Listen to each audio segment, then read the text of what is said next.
Ha ha ha.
8.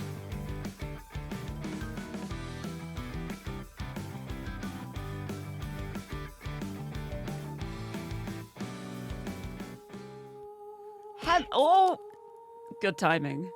Good timing. Perfect timing. Hello, everybody. Welcome, welcome. How's it going? Welcome to A Tithe in Blood. I've been really looking forward to playing this. I've been following the development as it's been going on. I actually got a code to play this before it came out, but I was so busy preparing for Off-Guy and then returning from Off-Guy and recovering that it's taken me until now to start it, almost a month after release. But I'm getting here. I'm getting to it. I think it's actually really nice timing because Nue just finished playing it, one of the other Bellflowers, and now I'm beginning it right as they finished. So it's kind of worked out in that kind of way. But hello, everybody. I hope everyone has been having a good Wednesday so far. I didn't sleep very well last night, and then I overslept, so I've been a little bit rushed today getting everything set up, especially having like a new game that I'm starting. I always like to double check things to make sure, to make sure that everything works. So I was doing that. I was checking the settings and stuff, and I actually got an achievement as I was checking the settings, and I was like, oh no, okay, it's all right. I will show you how I got the achievement anyway. But yes, let me start with the hydrate, and then I will say hi to everyone. Let me crack open my monster. The best news. My monster delivery arrived today. I have 36 cans of monster in my room, and I've just opened one. I'm ready. I'm stocked up again. I mean, unless anyone wants to give me a different flavor, because I ended up buying 2 of the peach ones. No, I bought 1 peach one Rosa one, and 1 of the Lewis Hamilton ones for the blueprints, because I like having the blue can for blueprints. And also because it just tastes surprisingly nice. But I don't have any mango. I've only had a couple of mango cans in the past, like, several months, to be honest. I haven't had much mango. And I also haven't had the white cans in a while, too. So, like, I will say, I'm a little stocked up now, but if anyone does want to get me Monster, it will never be denied. I will always accept it. But yes, I'm having a sip of my peachy keen today. It's peach time. Because at the start of the year, I had so much peach. I was just having the peach constantly. And then I got sick of it, so I just stopped drinking it for several months. And now I want it again, so it's peach time. Sadly, I don't have one with a red can. I'm trying to think, like, the only red can I can think of was, like, the watermelon one, which I'm not really a fan of. Like, watermelon flavored things, I don't think I like. But I've never actually, like, tried a watermelon that had a flavor. So I don't actually know what watermelon is meant to taste like. It's very hard to get hold of watermelons in the UK. They're not like a common thing here. And the one time I did try watermelon, it was so, like, nothingy. But I've been told that that's just, like, a mediocre watermelon. Like, it does have a flavor if you have a good one. So I'd love to try that at some point, but who knows? Oh, the music's really amping up. Oh, it's beautiful. It's so beautiful. Anyway, let me greet everyone before I start rambling about Watermelon Monster.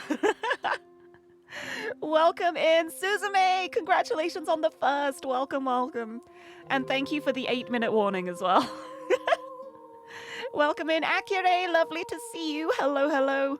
Gents, welcome, welcome. I also love women. Women are pretty great, I think. Women are my favorite guy. Was that how the line went? I don't remember. I think so. But welcome. Happy Women Wednesday. Sunken Shell, hello. Seems heartwarming, right? Yeah, see, blood is warm. You need blood for hearts. Heartwarming. I think it's, like, technically correct. Which, as everyone knows, it's the best kind of correct.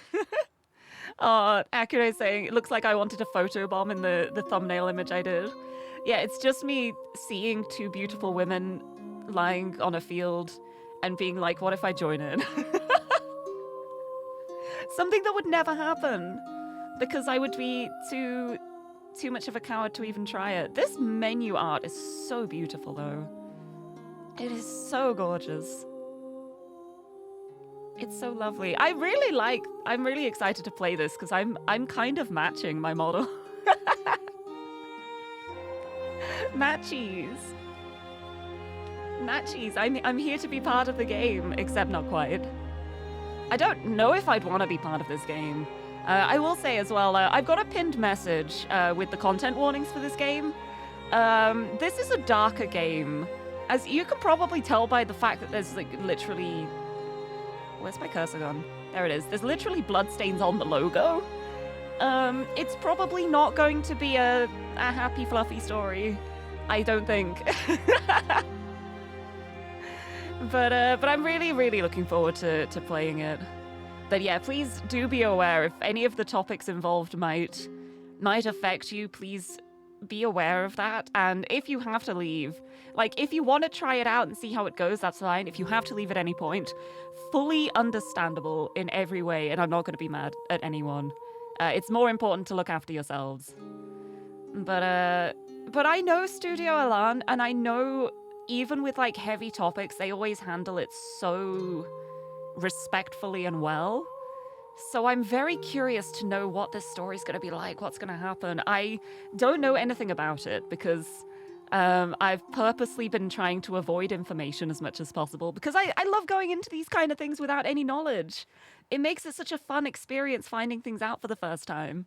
So even though I'm very close with a lot of the Studio Elan team, I've managed to, like, not be spoiled on any of this. I don't know anything about it except, like, the character names.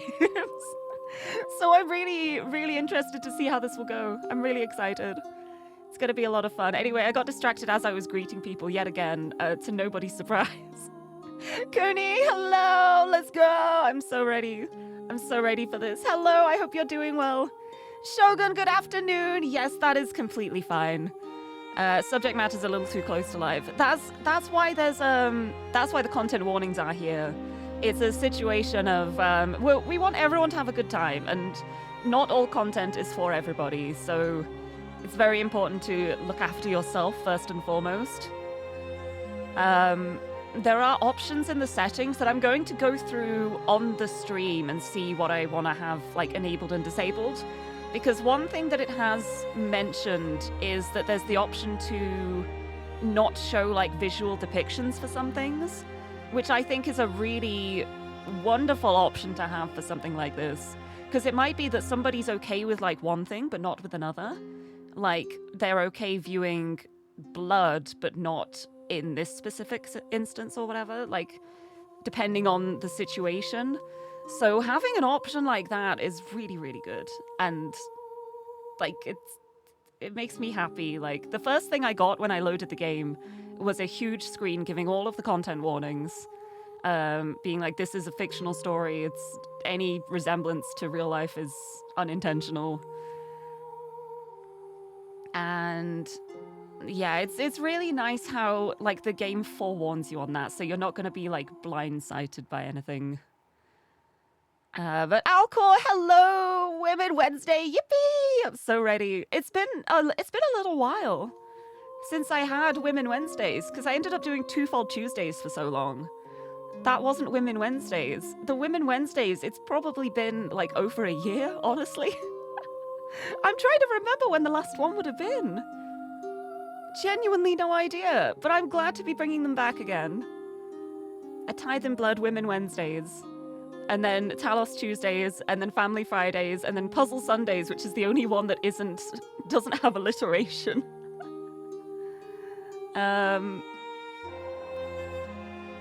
Puzzle penultimate day of the week. I don't know.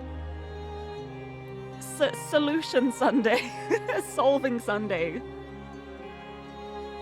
Hey, you said Solution Sunday right as I said it. I love that. Great minds think alike. I love it. But yes, also yeah, Bellflower Game Relay. One Bellflower finishes the game and then the next starts it. We all just have to like take it in turns. Also, Gigi, hello, welcome, Women Wednesday. Welcome. Is there anyone I've missed saying hello to? Please let me know if I've missed you somehow, because I have. I got myself distracted immediately because I'm very, very smart and clever. Yes, life, it never die. Women are my favorite guy. That's me. It's me all the time. I'm never gonna die because women exist. Anyway, Alcohol, the content warnings did give you pause from playing yourself, peeping today to see if it's as bad as you feared. Yeah, I think that's a good way of doing it too. Like, pop into a stream, see if it's like as bad, like as you, like if it's too bad for you or not. It's a good way of going about it, because there's some situations where like sometimes there'll be content warnings and it's a very minor thing. Sometimes there'll be content warnings and it's a really major plot point.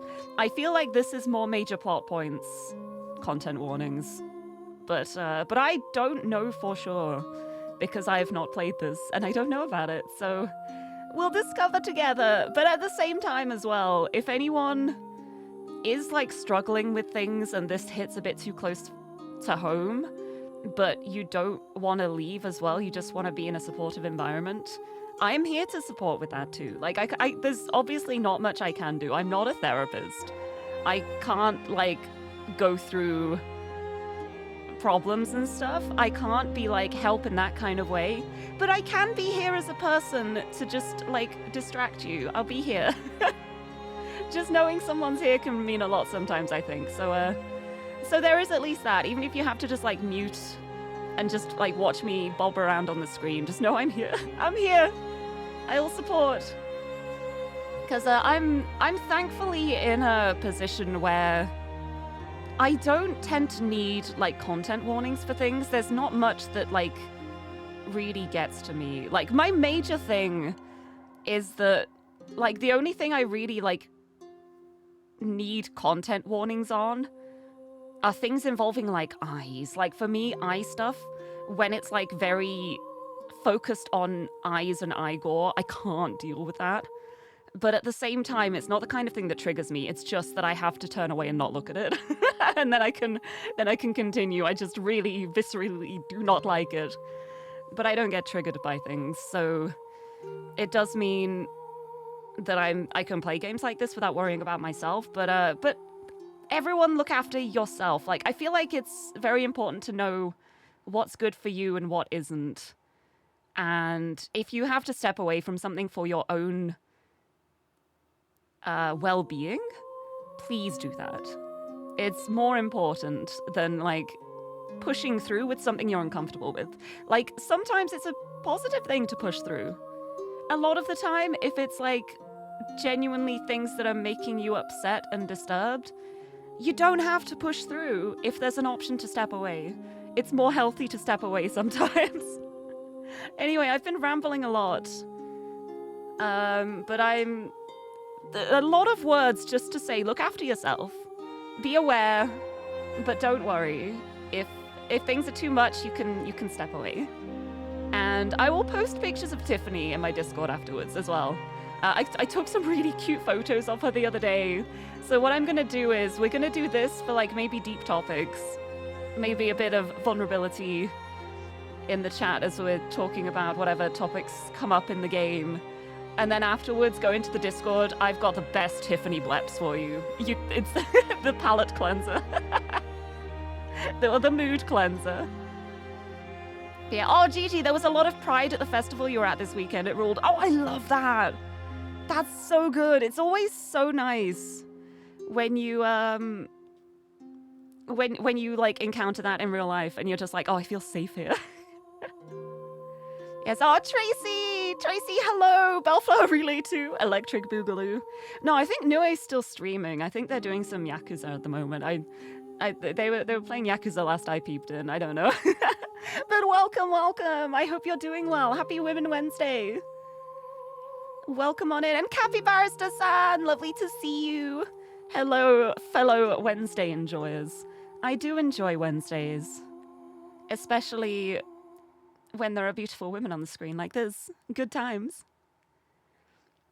Yeah, if someone ends up projecting onto a character a bit too much for comfort, disconnecting from the topics can be a little difficult. Yeah, that's a good point too. It's Lebsayab. Less beans. Oh my goodness. Kasana Hiksaku, thank you so much for the resub. Oh my goodness, that's a year. That's the year one. Thank you so much. Welcome in. Hello. Happy Women Wednesday. We're about to see what's going on with these women. I also love how, like, just the command for the Discord mentions we have cat photos. That's my draw to it. I always keep forgetting to post in Discord. I need to just post, like, random Tiffany photos every day. It'll just be like, Tiffany Paparazzi, what's she doing right now? Sleeping. What's she doing right now? Probably sleeping. Car time. It's me, the car girl. Should change to we have women. Well, I mean, there are women too. It's very true. Suspect chat today might break one of the rules. Oh yeah, the rule about, like, heavy topics.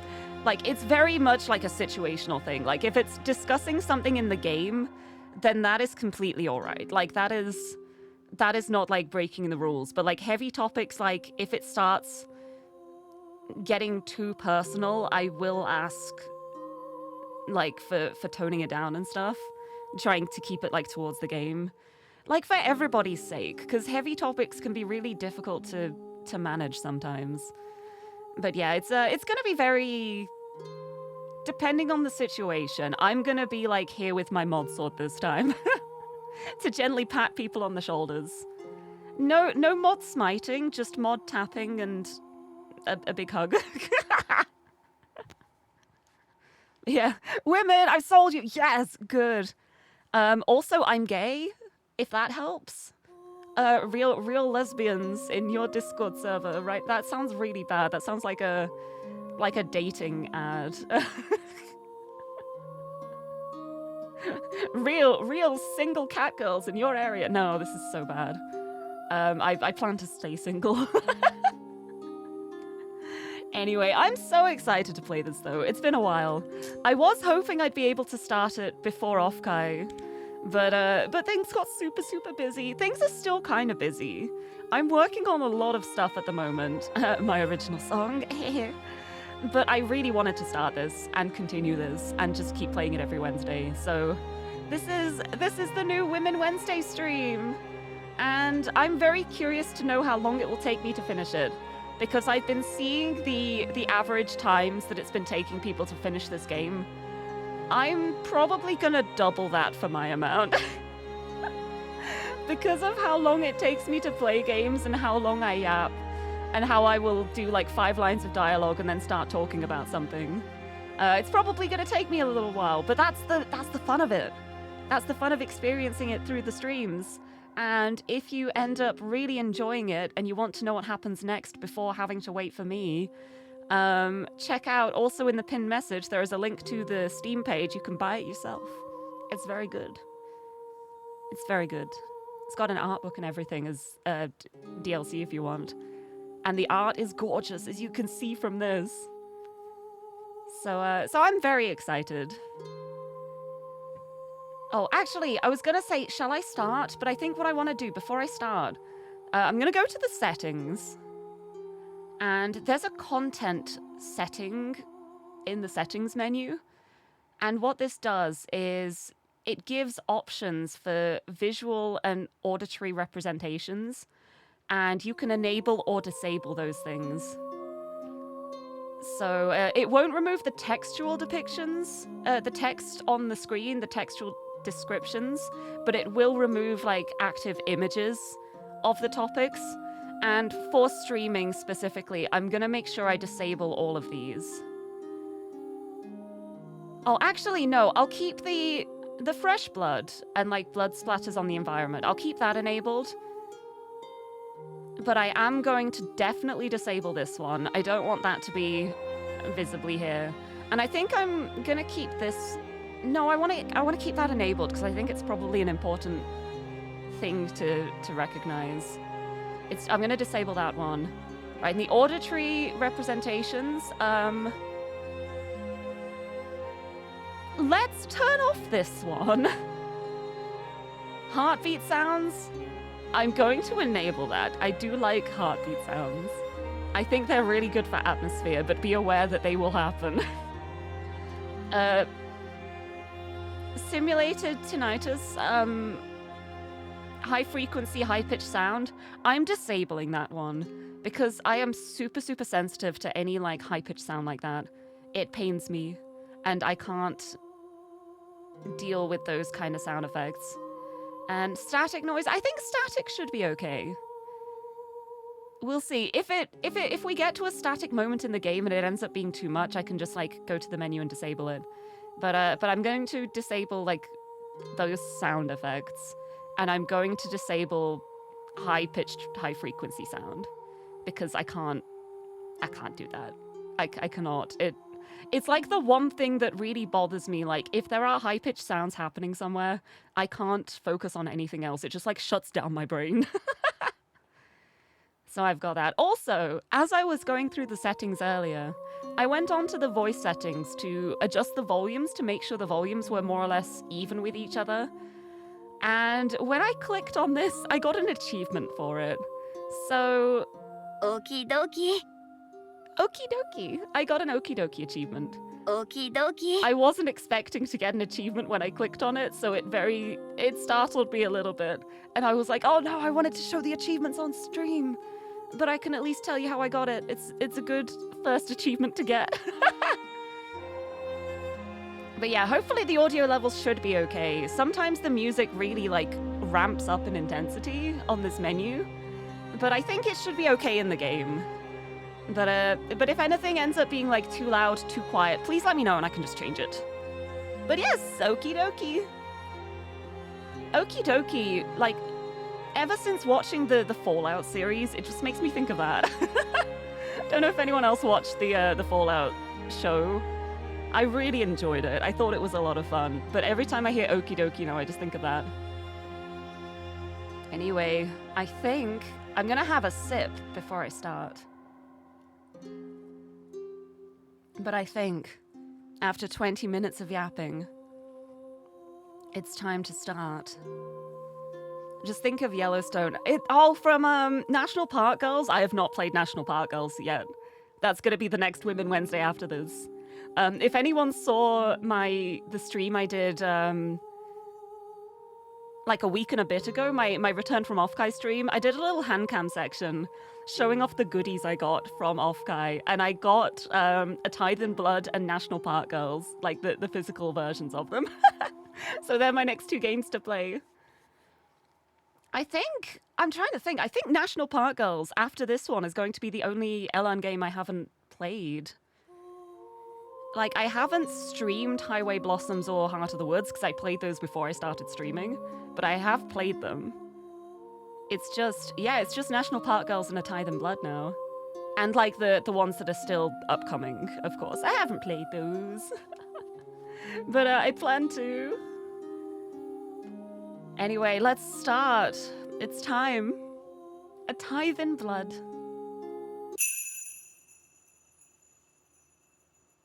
夏の花は枯れ、秋の葉は落ちる。 Oh, the flowers of summer shall wither, the leaves of autumn shall fall. 移ろいゆく世界に、私たちは抗う運命にある。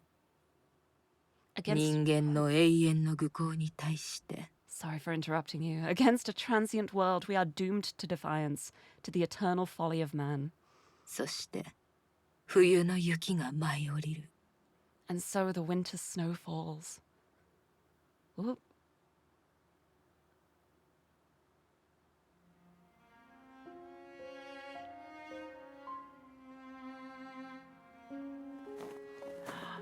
Meet Honoka for the first time! Achievement! One unremarkable student amongst many.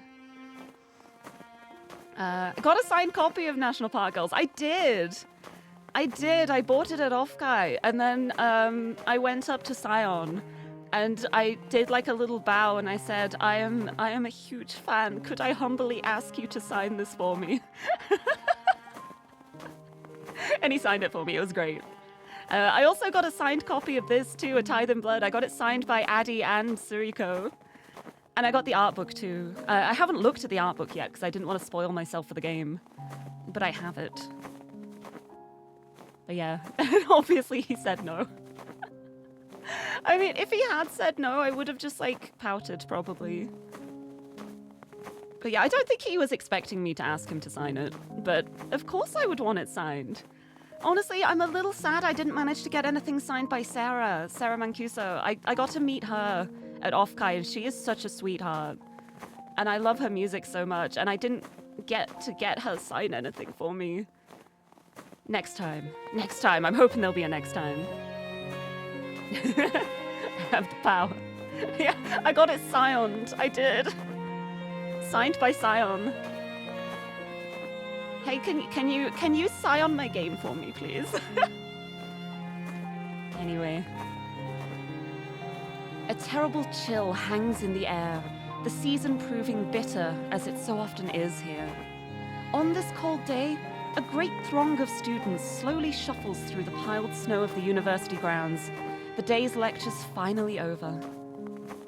Some gossip freely with friends, whilst others fawn over their partners. Most, however, stroll silently. She's so pretty. She's so pretty. Amidst this sea of people walks one unremarkable student among many. It went without saying that I'd go to university. I was called smart, clever, intelligent. I quietly liked the praise and saw no reason to fight others' ambitions for me. As long as people told me I was doing well, I hardly cared what I did. I wouldn't say I have a career in mind, nor any particular plan for the future. I barely chose this way of life at all. I simply fell into it. Things happened around me, and I followed the path of least resistance. Also, Tim, hello! Weary Wednesday, is that what we're calling it now as well? Women Wednesday, hello, Meowdy, welcome in. Welcome to A Tithe in Blood, literally the third line of the game. Welcome. Weary Women Wednesday. That's what it is. I never considered what would happen when I had to think for myself. This is already such a big mood. This is too relatable already. The train rattles and shakes as it trundles along the desolate city outskirts, the air inside stifling from the heaters.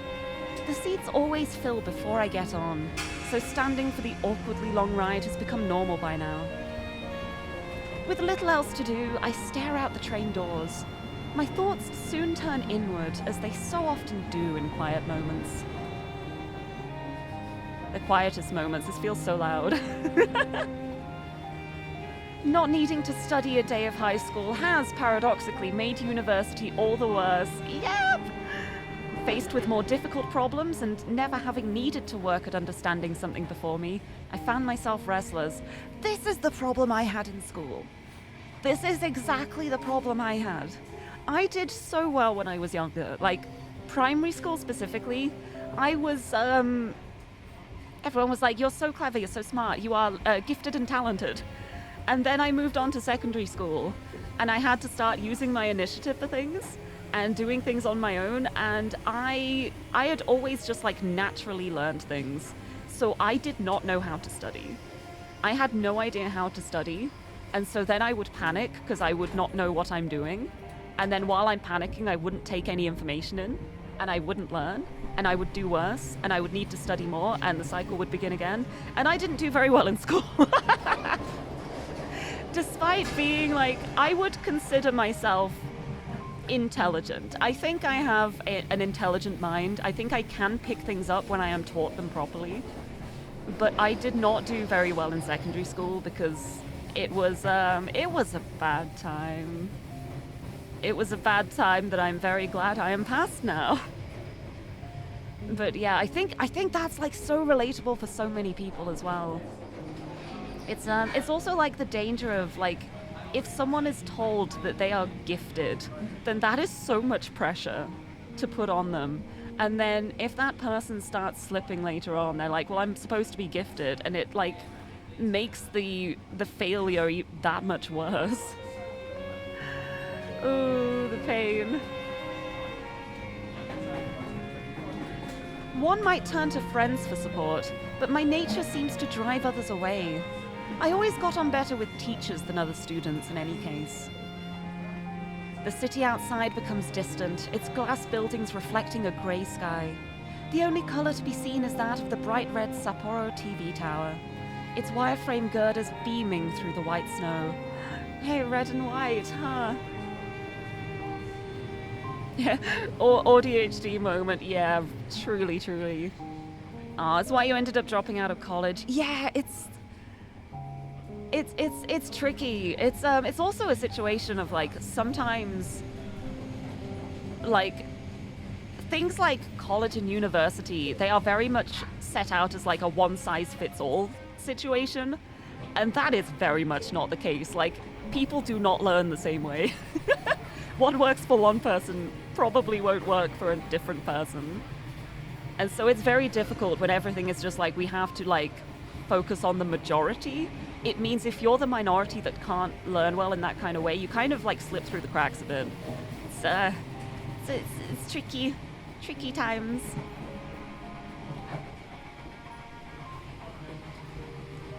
Not having traveled outside of Hokkaido, it's difficult to view life here in an objective sense. That remoteness hasn't hurt the city though, having every convenience one could hope for despite its distance from Tokyo. The snow season has brought the annual increase in tourists with it. Hold on, I'm gonna turn the sound effects down a bit. This train is really loud. Is it ambience? Yeah, I think it's ambience. Okay. Okay, maybe not that much. Maybe like that much? Yeah, that should be good. But yeah, that train was getting really loud. There we go. The snow season has brought the annual increase in tourists with it, a topic of some debate given the fuss and crowding they cause. The hotels and snowfields continue their trade though, as while Sapporo may be the capital of Hokkaido, their money is still sorely needed. Cranes work day and night to build new apartments, the city's population ever rising. The bustling train station is one of the most modern in the country, a landmark of glass outside and high technology inside. Even the trains themselves are kept in eerily perfect condition, as if every trip were the first of the day. Sapporo never stops changing in order to keep up, as if locked in a rivalry with Tokyo's modernity. Is any of this right? I couldn't really say. Like me, everyone keeps going about their day in this ever-changing city, even as the past disappears around us for modern developments, new businesses, and more money. That place now passing by the train window is where I was born, and where I expect to die. Perhaps it's fate that I live in this grayscale city. So fitting is it for someone like me.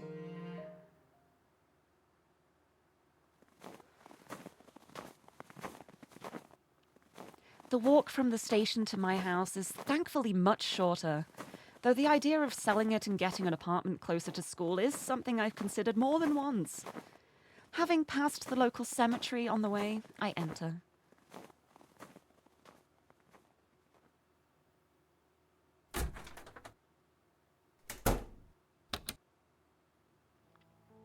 Having slipped off my shoes, the patter of feet on wood echoes about as I enter the spacious living room.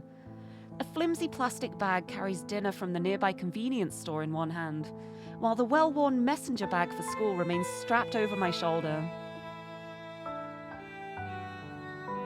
It looks really nice. It's a nice home. Wow, it's pretty. As my eyes adjust to the light, a familiar unease comes over me, the unease of true solitude. A haunting silence hangs in the air, the room's size only magnifying the effect. Few things provoke this unsettling feeling so deeply as an empty house. Few things provoke this unsettling feeling so deeply as an empty house which shouldn't be. Sorry, I didn't read the whole sentence before I started reading it out then. With my money largely going towards university fees and keeping the house, most of the rooms have been neglected.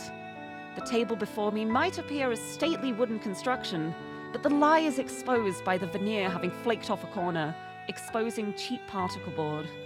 I mean, if it looks good, who cares if it's cheap, right? I'll go to a furniture store and replace it sometime, I think to myself as I hang my coat and bag. Of course, sometime is vague enough that I can rationalize away that time never coming. Sometime. Oh. Hi. Oh. I agree.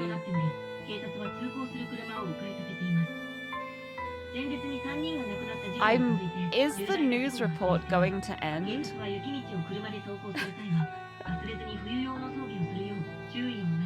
Is it going to keep going? Because I need to figure out where that is. It's not sound effects. It's ambience. It's under ambience. Okay, I have to turn the ambience down like this because another thing I can't handle is if I hear like a conversation or speech, I cannot then speak at the same time. I get lost. There we go. With my food quickly growing colder, the house itself being little warmer than outside, I settle myself down on the cushion. The air soon fills with the studied and monotonous voice of a television news presenter as I begin to eat. The lukewarm set meal is, for better or worse, consistent in the way convenience store food usually is. The same goes for the bitter green tea which washes it down. The occasional click of chopsticks is all that serves to punctuate the uninteresting news report, the woman's voice rattling off the details of another traffic accident from the snow-covered roads. Lovely news as well, I see. A routine day, much like any other this year. My attention beginning to drift from disinterest, my eyes settle on the cardboard box to the side of the table. I half-heartedly consider throwing it away, but like most, I decide to use it for storage. For what and when, I hardly know. It still has the shipping label attached now that I look at it. To think that one thoughtless order of an otherwise nondescript book from some second-hand store would change so much of my life. Ooh? Ooh. The idle thought confirms my plans for the evening. Putting myself to work in order to calm my nerves, I turn off the television and sort the remnants of dinner into burnable and recyclable trash. Okay, the TV's off now. I can turn the ambience back up. Yeah, it's such a specific thing. It's something I really struggle with in crowds. But like, if I can hear a conversation, then I can't speak over the top of it. I end up like listening to the other person as I'm speaking, and I stop, like I slow down and stop because I can't like talk at the same time. It's like, it's different if it's like a crowd that is busy enough that you can't make out individual words. Like, I can speak in that situation, but if it's just like one person having a conversation close enough to me that I can hear the conversation, I can't speak at the same time. It's like I've got one portion of my brain that can handle that, and it can handle one conversation at a time. With that, I take a long breath and head to the study. Even as I walk up the stairs, I become acutely aware of the sensation from the bandages on my left arm. A now permanent reminder of this grim pastime. Okay. I think I see where this is going. I'm gonna...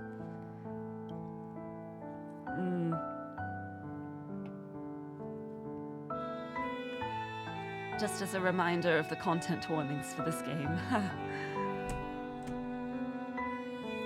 A lavish room is revealed as I enter, the musty smell of books and old furniture hanging in the air. The haphazard collection of antiques and oddities is the result of a year haunting local antique stores and online marketplaces. Something, anything, to take my mind off what was happening around me. Whoa! Oh, that's not what I was expecting. Okay. Similar element, not what I was expecting. Okay. I guess I possibly should have expected this. I'm surprised that I didn't expect this, actually. I see. Suzume, you're the opposite. You're known for watching multiple things at once while also conversing. It depends on the thing. Like, if it's online, like, if I am typing to somebody, I can have something on that I'm listening to and type at the same time. It's literally only speaking out loud that I can't do. It's like, if I'm listening to something, then my ability to form words stops. Like I can only do one. I can do one or the other. I can listen or I can speak. And if something is loud enough, I will subconsciously listen to it without even meaning to, which shuts off my speaking ability. But yeah, the summoning circle. Good times. Yeah, that is true, Suzume. I do know that you do watch me whilst you are also streaming, and that is something that I could never do. You are powerful for that. Wow. Maybe it's an alchemy circle. See, that's the first thing I thought of. Like, after the dialogue earlier of this house which shouldn't be empty, but it is, I was like, okay, people have died here, probably her family. Please don't go for some Full Metal Alchemist trying to bring them back stuff, please. I don't think that would go well. My eyes move down to the floor. What started as pleasant dark wood is now blighted with remnants of dried blood. The stains run deep, no matter how hard I've tried to clean it. The sight going unnoticed by anyone else is one of the few advantages to living alone. It's true. At least if you live alone, nobody will see the blood on the floor. That's great. That sounds like My Chemical Romance lyrics from 3 Cheers for Sweet Revenge. Stepping around the faded remnants of chalk between the wood panels, I stride over to my desk. My laptop full of translation notes lies to one side, while a time-worn leather-bound book lays open on the other. It's likely the oldest object for many miles around and treated accordingly. God forbid a girl has hobbies. I mean, it's good. It is good to have hobbies. I'm not sure if ritualistic bloodstained circles are a great hobby to have. I don't know. Maybe I shouldn't be judgmental yet. I don't know. I can't say I know anything about ritualistic bloodstained circles, to be honest. Ooh.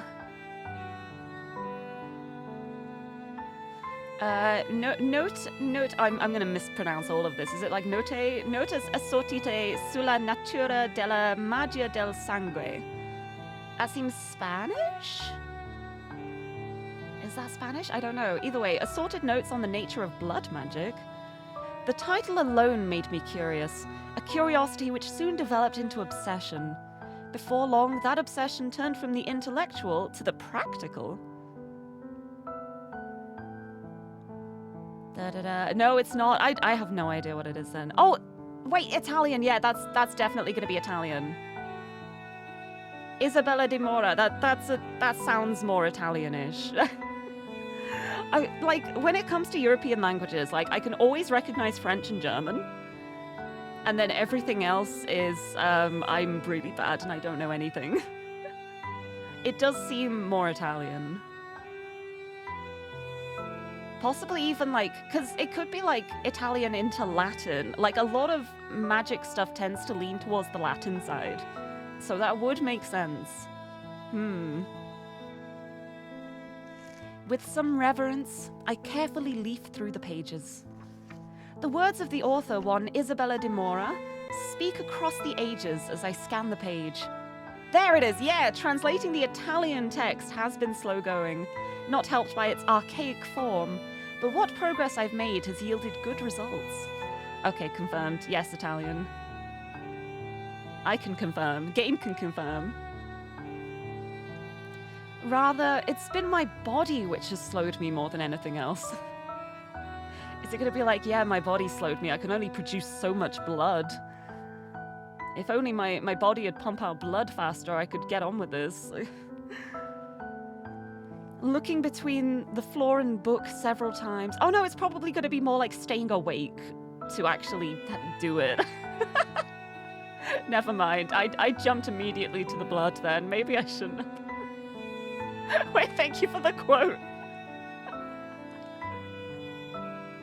Thank you for the quote. My new My Chemical Romance lyrics.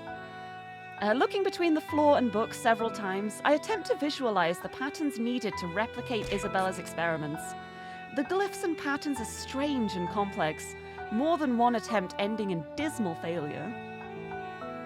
Thank you for the hydrate too. Hello, Autumn! Welcome, welcome. Happy Wednesday. We've got blood rituals going on. I hope you're having a good day. Hi. Let me drink my peach monster because everything is peachy here. Nothing to worry about. And gallons of the stuff. Give you all that you can drink and it'll never be enough.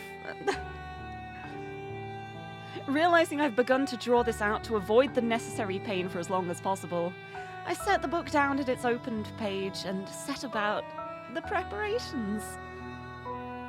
I think it's blood time. Whoa, look at that. Ooh, it's got Greek as well.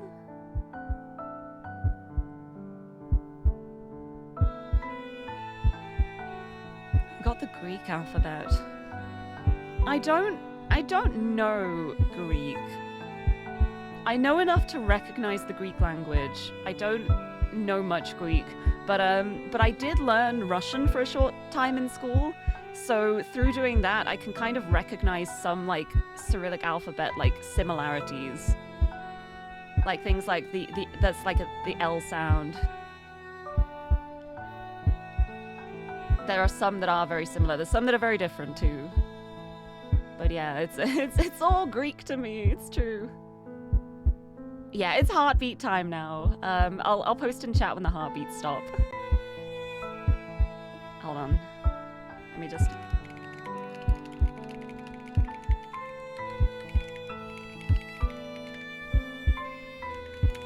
There we go. Just to make sure. There we go. Everyone can be comfortable, but also uncomfortable because I love the unnervingness of heartbeats. Taking a piece of chalk from the pile of seemingly unrelated items on my desk, I kneel down and begin to retrace the intricate plans detailed in the book's pages, every so often standing to consult the sketches I'm using as guides. There's an odd beauty to the intricate patterns slowly appearing on the floor. One concentric ring is followed by another, mysterious symbols and figures filling the spaces between them. Isabella's process of experimentation and discovery, the result of a great mind imprisoned by her family, has been fascinating to uncover page by page as my translation progressed. Trying to replicate her results would soon prove even more intriguing. Slowly but surely, the detailing comes to an end, and the last of the lines meet.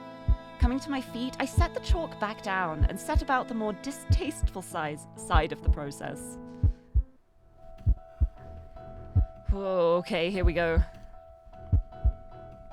My heart racing, I pull up my left sleeve to well above the elbow, revealing the blotchy cream-colored bandages stretching down a good portion of my arm. There's a strange feeling in keeping something hidden despite being surrounded by oblivious others.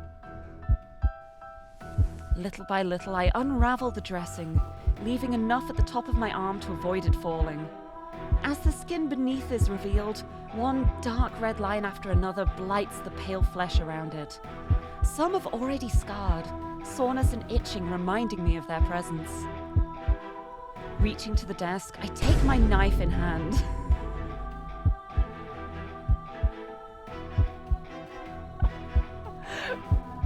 Now I'm wondering if I should have left the sound alerts on for this stream. Hello, Jack. Welcome. Welcome. You're just in time for the blood ritual. Hi. Happy Women Wednesday. I hope you're doing well. I say that I am going to leave them on because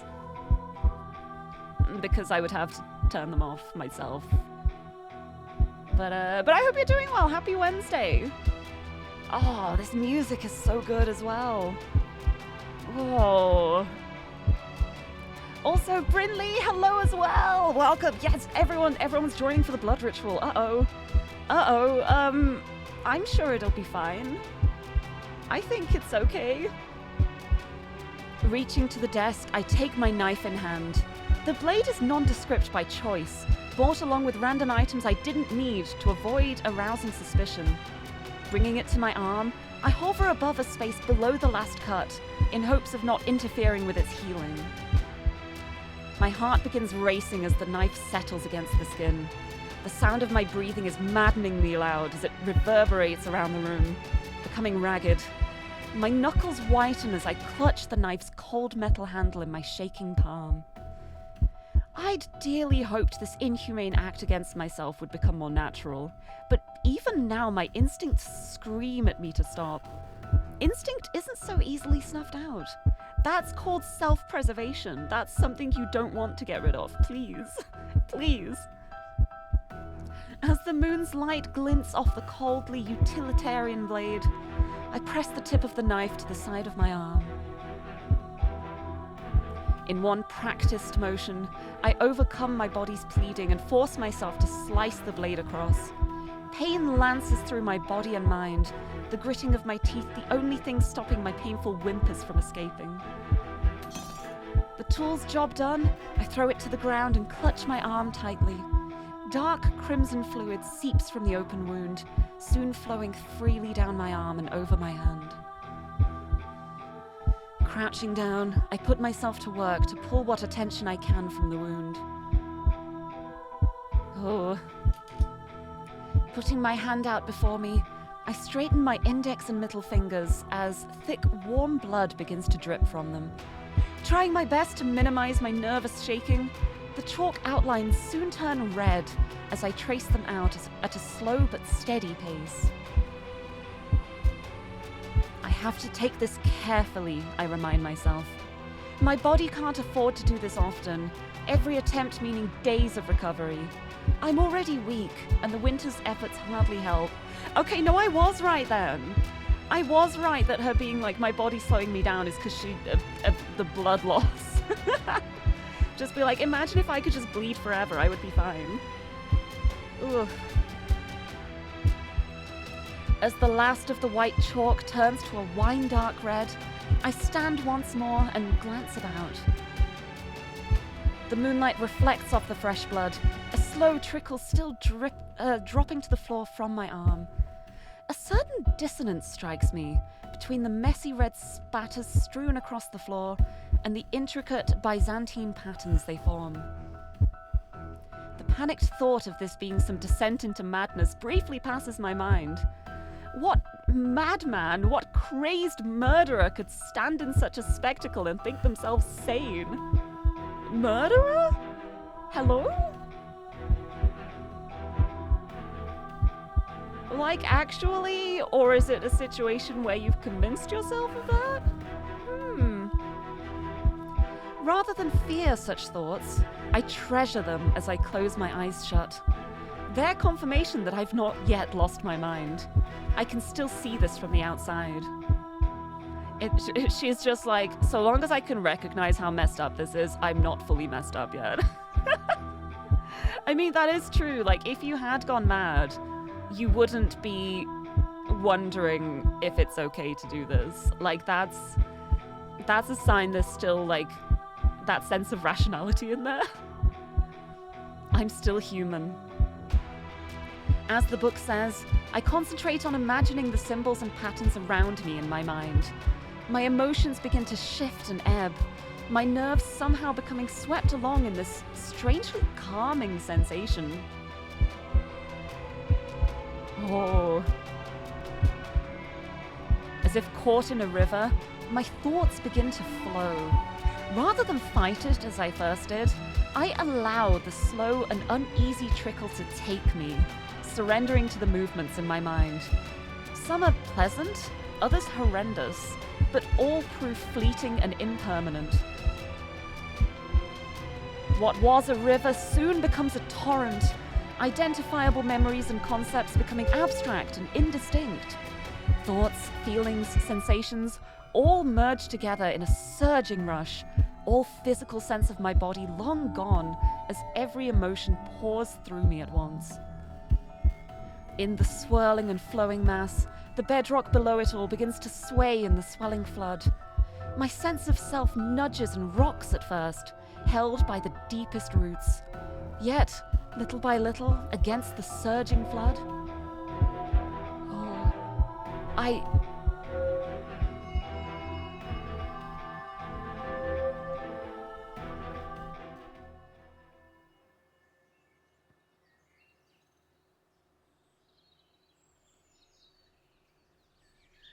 the soft grass gently presses against my cheek, the dew of early morning contrasting to the sun's warmth. My eyes slowly open, but my body feels too heavy to move. Oh, also I can say, heartbeat's over. There's a lot of heart beating going on.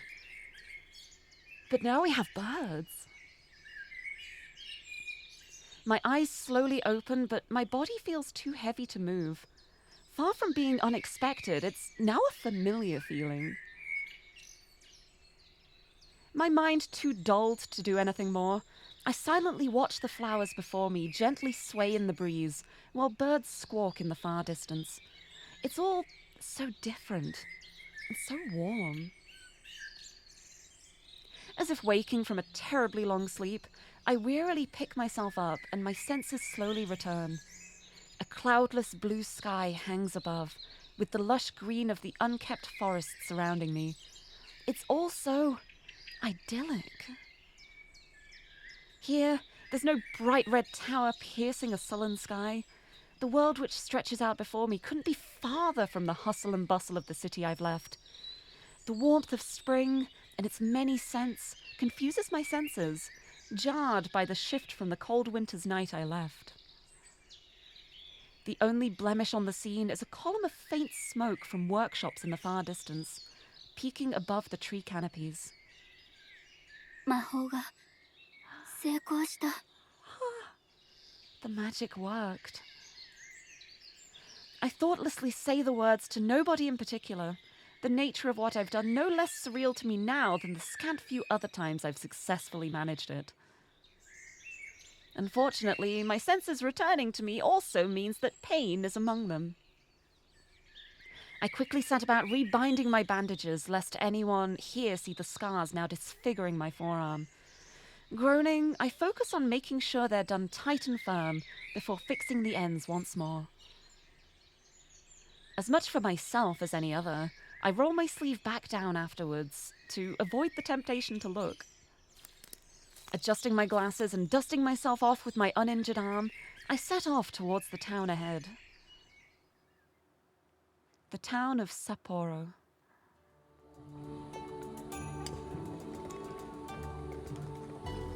Is this the past?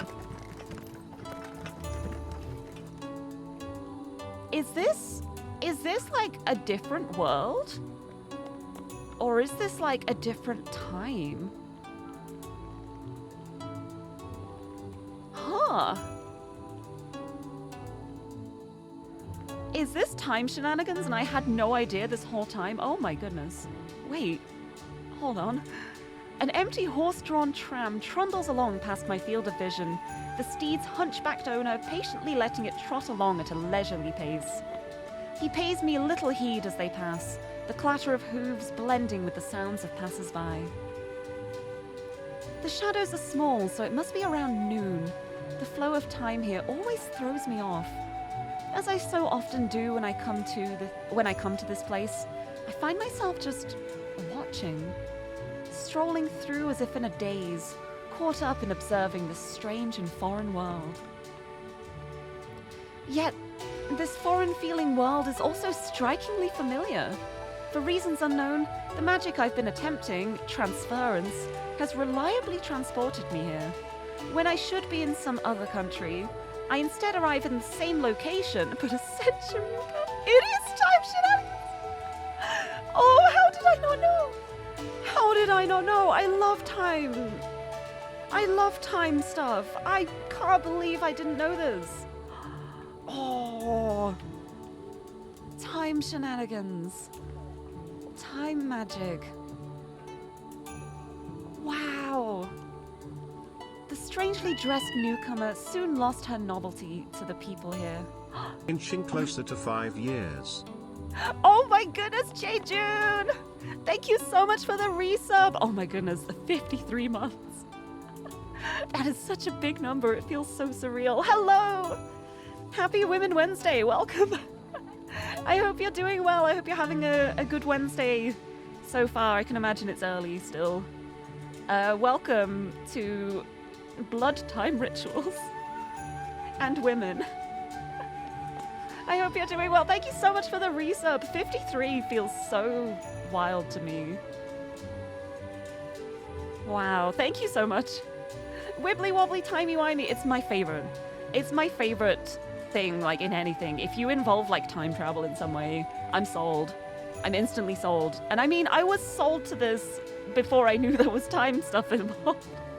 I can't believe I didn't know this. Like, I'm genuinely amazed at this. Like, fully, I don't know how I didn't know this. Considering like how close I am to Addy, to the Studio Alan team, how did I not know this? I'm so happy. I love time. Well, I hate time, but I love time. But time is fake and I hate it and I love it. And time shenanigans are one of my favorite categories for anything. I think that more or less covers it. But I hope I'm having a good stream. I am, thank you. It's been an intense start, but oh my goodness, I am so excited to keep playing this. It's so good. Come back to America soon. I hope I can. I really hope I can go to Offkai next year as well. At first I was like, okay, this is probably going to be the only Offkai I ever attend. But now that I've actually been and enjoyed it so much, I'm like, okay, but what if What if yearly? No, I don't know. I don't know. Much to think about. But thank you so much. The strangely dressed newcomer soon lost her novelty to the people here, few giving me so much as a passing glance as they go about their day. Words can't express how glad I am for the attention fading. Perhaps I should be glad it's the Meiji era. My modern clothing would be just another strange dress to them. Some of those walking before me mix Japanese and Western fashion styles even now, to varying degrees of success. A couple of children run by, happily chasing one another along the street. It all feels so different to the grayscale photos and dry documentaries about the Meiji era, or about history at all. The people here feel alive and varied, from the dour to the cheerful. It'll help fun next year. Oh, maybe I will. Maybe, next year's gonna be my 5-year anniversary. Like, that's an excuse to celebrate, right? That's an excuse for a donathon, right? Me trying to make excuses for myself. I really would love to go to Off-Guy again next year. It would be so fun. We will see. But Gigi, thank you for the lurk. I hope you have a good day. Thank you for stopping in. Happy Women Wednesday. Oh, hello. My idle stroll comes to an end as I reach my usual destination. Outside the kabuki venue stands the brightest person here, happily seeing off someone she'd been chatting to before noticing my arrival. あら、またいらっしゃったのね。お帰りなさい、浅川さん。She said Ara. Ara. I see we have a visitor. Welcome back, Miss Asakawa. こんにちは、安江さん。元気そうで何よりです。Hello, Lady Yasue. You look well as always. 前にも言ったでしょ。安江でいいって。せめて一人くらいは堅苦しいこと抜きでおしゃべりできる相手が欲しいの。No. I've told you before, Yasue is perfectly fine. I'm glad to drop the formalities around at least one person. じゃあ、私のこともほのかって呼んで。Then just Honoka is alright too. Despite my best efforts, I wilt before her sunny disposition as usual. I'm hardly even able to make eye contact as I mumble my reply. Yasue takes the comment in stride, her cheeks hinting at the smile hidden behind her fan. Could even potentially do TwitchCon too. Yeah, that's a really good point too, because TwitchCon is... I think it's going to be in Amsterdam again? That's so close to me. Like, that's a single flight away now. And now that I've flown, now that I know I can fly quite easily, that is potentially really doable. So much to think about. There's too many conventions. The problem is they all happen at like the same time of year. It's a lot of outgoing expenses all at the same time. My arm suddenly aches from my wound, causing me to reflexively reach over and clutch it. Such pain is a constant reminder of the cost to get here. The tithe a normal person has to pay to mimic the magic afforded to mages. A tithe in blood, I see. That is what she's paying. Ooh! Magic.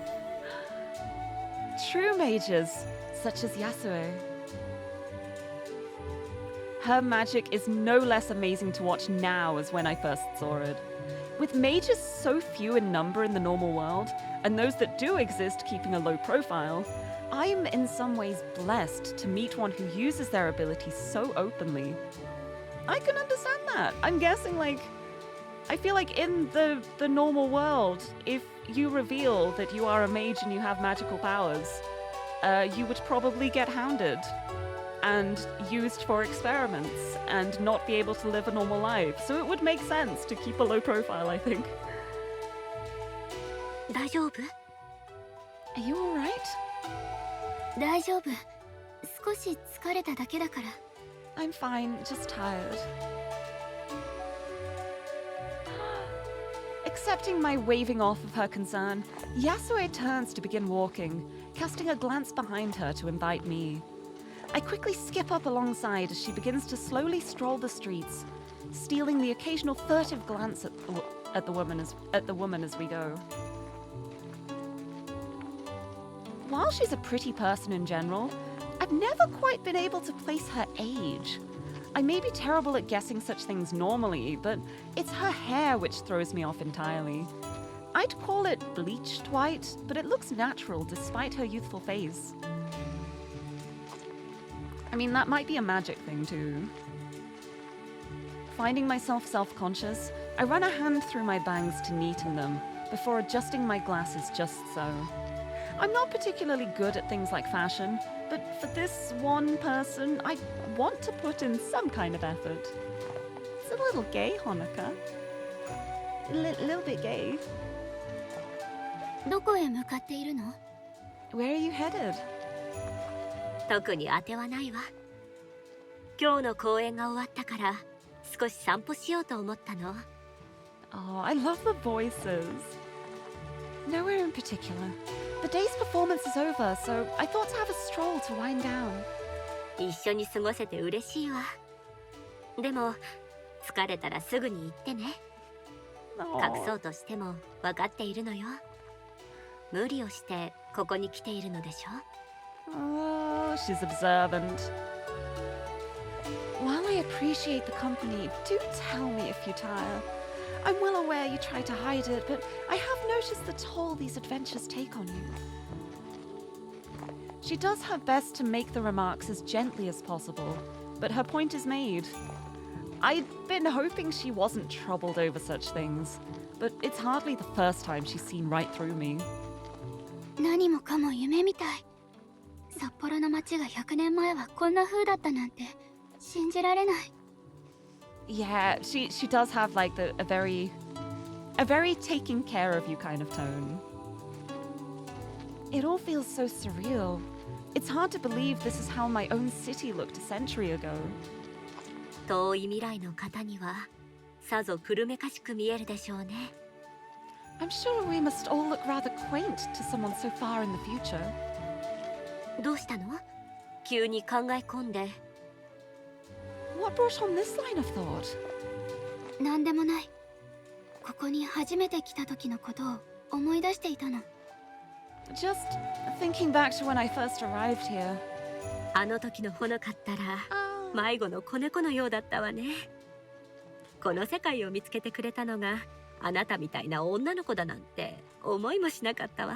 Yeah, kitten! Kitty Honoka, I approve. You were like a little lost kitten back then. Not quite the image of who I thought might find this place. Yasue punctuates her observation with a churlish laugh, raising my spirits. As we head onto a side street, Yasue stops to greet a friendly hauler walking by. The man happily begins to chat as he adjusts the yoke across his broad shoulders, sacks of goods tied to either end. Not wanting to intrude, I let my thoughts drift back once again. I stumbled about in the grips of terror for some time, wandering into the town knowing nothing of where I was or how to escape. Nearly frozen in fright, I slinked along the side of the streets, onlookers struck by the bizarre clothing I wore. How fortunate I was for some children to run and fetch Yasue. When she first caught sight of me, I wondered which of the two of us was the more surprised. She sensed I was of a different time than the others, and took me under her wing without a second thought. Even now, I still feel like her helpless kitten. It's really sweet. She doesn't know the scene in my world which led to that first journey, though. I wonder if she'd think differently of me for it. As the hauler shuffles off and we start walking once more, Yasue speaks up. Few of our conversations are started by me, though she seems unperturbed by this? I don't actually know how to... Unperturbed, I guess, by this. 最近はどう？平穏な生活を送っていると言っていたわね。It's not the kind of word I say out loud, I've just realized. How have you been? You spoke of life being peaceful? 平穏。そうかも。大学に行って帰宅して夕飯を食べて寝るだけの変わり映えのしない毎日だから。Peaceful. I suppose so. Things are largely the same as ever. I go to school, come home, eat dinner, and sleep. 安江はこの世界は札幌だけで札幌の人しかいないんでしょ？ As for you, this world only contains Sapporo and its people, right? Yasue nods solemnly. I dislike reminding her of the fact, but I have only the most vague understanding of such things. What, so this is a world which is just the one town? Wow. 昔、私たちがこの世界に封印された時、ここは不変の世界となった。私たちにとって今のこの姿が全てということなのでしょうね。It's sealed? Why? When we were sealed away all those years ago, this world became an unchanging one. That's all it will ever be for us, I suppose. と言っても、あなたが来るまで、ね。長い歳月を経て、現実世界から人が来た時は、言葉にできないほど驚いたわ。Well, until you arrived. Imagine my shock to have found someone from the real world arrive after so long. She giggles once more, smiling to herself at the memory. How easily she laughs off her own past awkwardness. I wonder if this is going to be a situation of like they're trapped in this like little bubble in time, but maybe Honoka can do something about that, or both of them together maybe. The first impression I had of Yasue was perhaps the expected one. So many photos blend together of people in formal outfits, stiff poses, and stern, serious faces. While they may try to humanize history in school, there's only so much a museum trip or classroom lecture can do. My preconceptions would be dispelled in moments.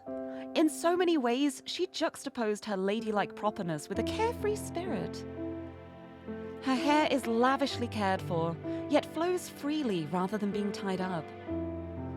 Her speech is archaic and uses long, obsolete words, only for her to chat naturally and openly. She dresses traditionally, yet gestures widely and wears her emotions on her sleeve. I know full well I'll be going over every conversation we have in my head for days, if not weeks, to come. Angsting over every misstep or hesitation and overthinking every expression or pause. Don't overthink! It's so easy to do, though. Yet, Yasue will do no such thing. Everything flows off her. It's graceful, in a manner. Albeit not quite in the way I expected that word to be used for someone of an era barely past samurai and daimyo. がっかりさせたらごめん。でも、私にできるなら、あなたをこの世界から助け出したいの。Disappointment, no! Sorry if I'm a disappointment. If I could save you from this world, I would. あなたは偉大な魔術師ではないでしょうけれど、知り合えて本当に嬉しいと思っているの。No. この世界に初めて来たのが、むしろほのかのような人でよかったわ。You may not be a grand mage, but I'm glad to have met you. Perhaps it's for the better that the first to come here would be someone like you. Not knowing how best to react to her praise, I bashfully look away. My driving desire to be complimented is one of my uglier traits. I think it's okay to want to be praised. I don't think that is a bad thing. Like, it's bad if you need it, like, constantly and there's no break from it, but I think everyone deserves a little validation from time to time. I don't think that is an ugly thing.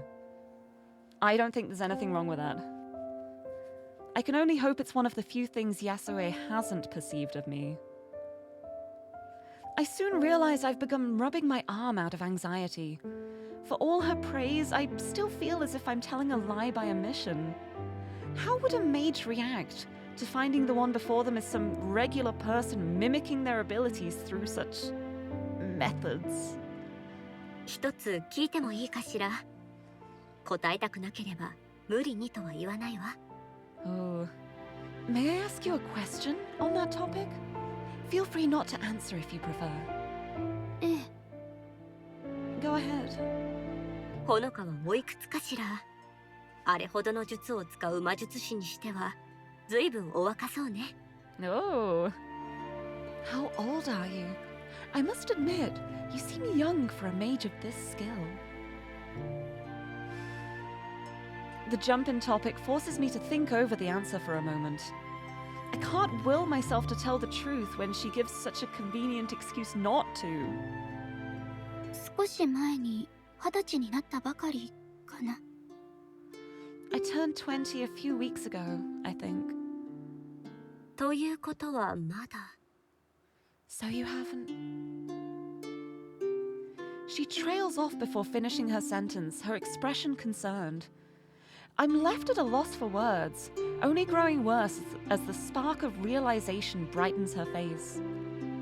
安江、来て、後悔はさせないわ。 Oh? Follow me, please. I promise I'll make it worth your while.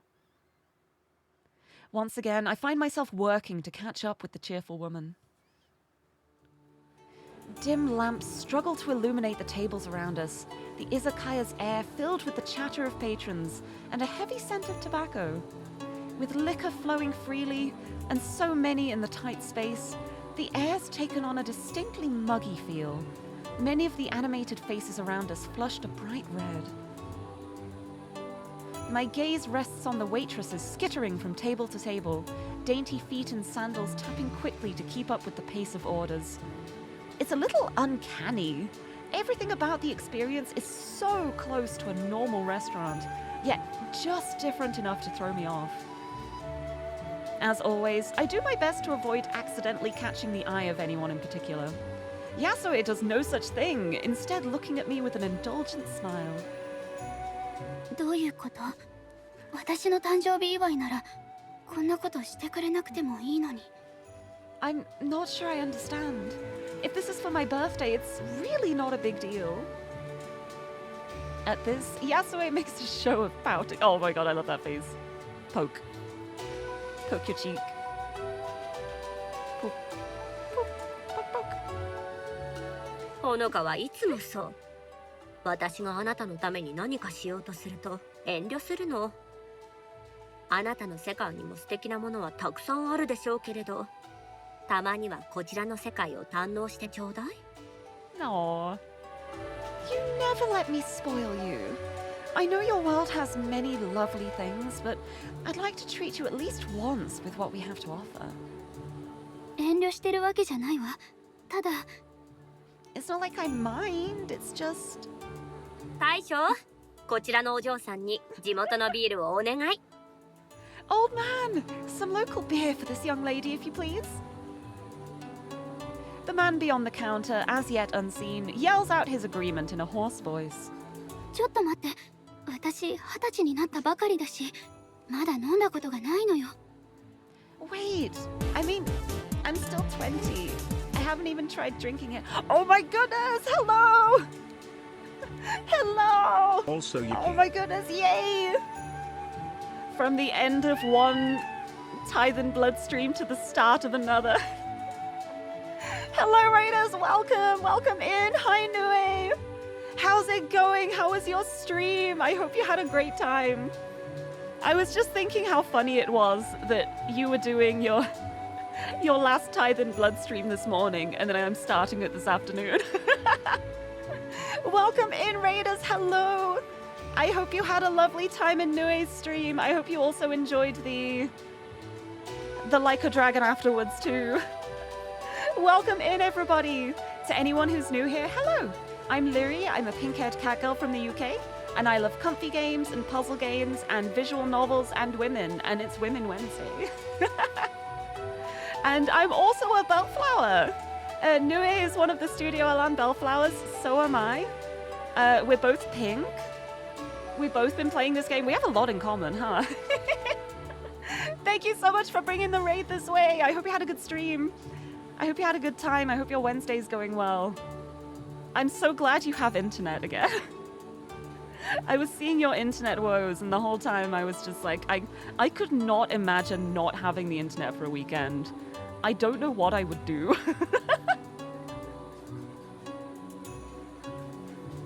Wow, pink with pronouns. Who could imagine? But thank you so much for bringing the raid this way. I really appreciate it. If you have to head off, if you have to go like look after yourself, get some, I guess, lunch, really late lunch. If you need to get some food or drink or like just rest a bit, that is completely fine. You don't have to stick around, but if you do want to stick around, I've just started A Tithe In Blood.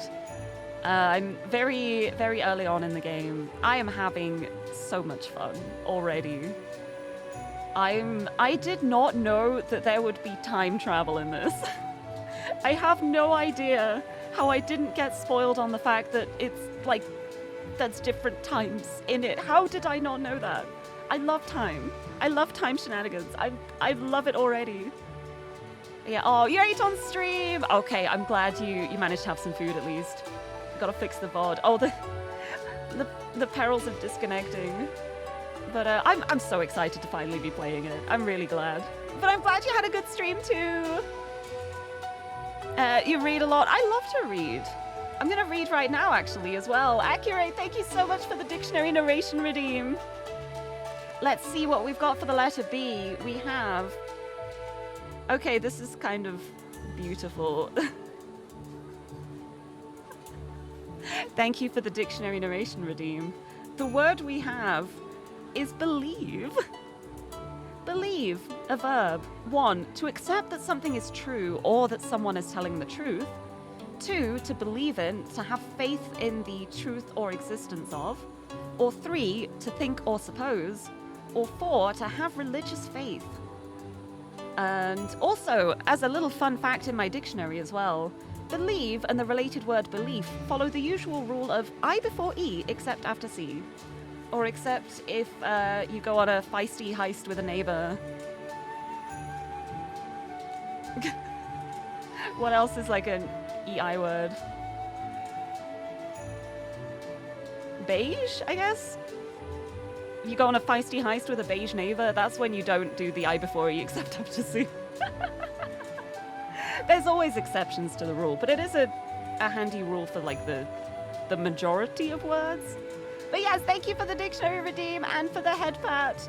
And welcome in, Raiders. I hope you have been having a good Wednesday so far. Welcome to Women. Welcome, Women Wednesday. Woohoo! I'm already having a blast with this. I'm so excited to be playing more. But yeah, I wanted to play this since like before it came out. I had a code before it came out to play it, and I didn't have time because of Off-Guy. So I'm very happy to finally be getting around to it. And now I'm dedicated. I can do constant Women Wednesdays. I can make it happen.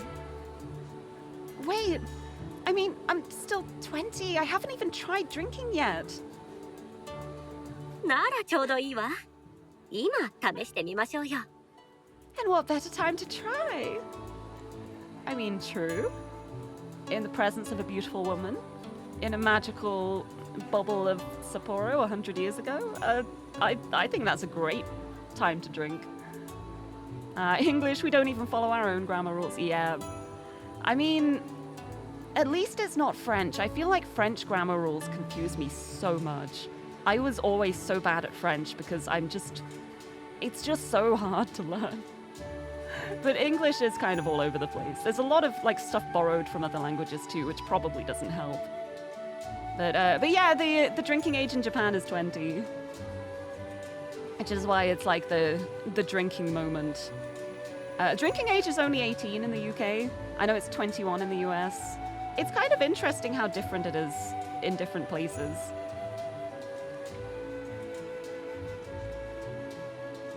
And what better time to try? I easily give up my protests in light of how happy she is to be treating me like this. I had been too shy to fumble my way through dealing with a bar, and I wouldn't know what alcohol would be good to start with in the first place. Our drinks arrive quickly, the old man, perhaps the owner, personally bringing the bottles and glasses to our table.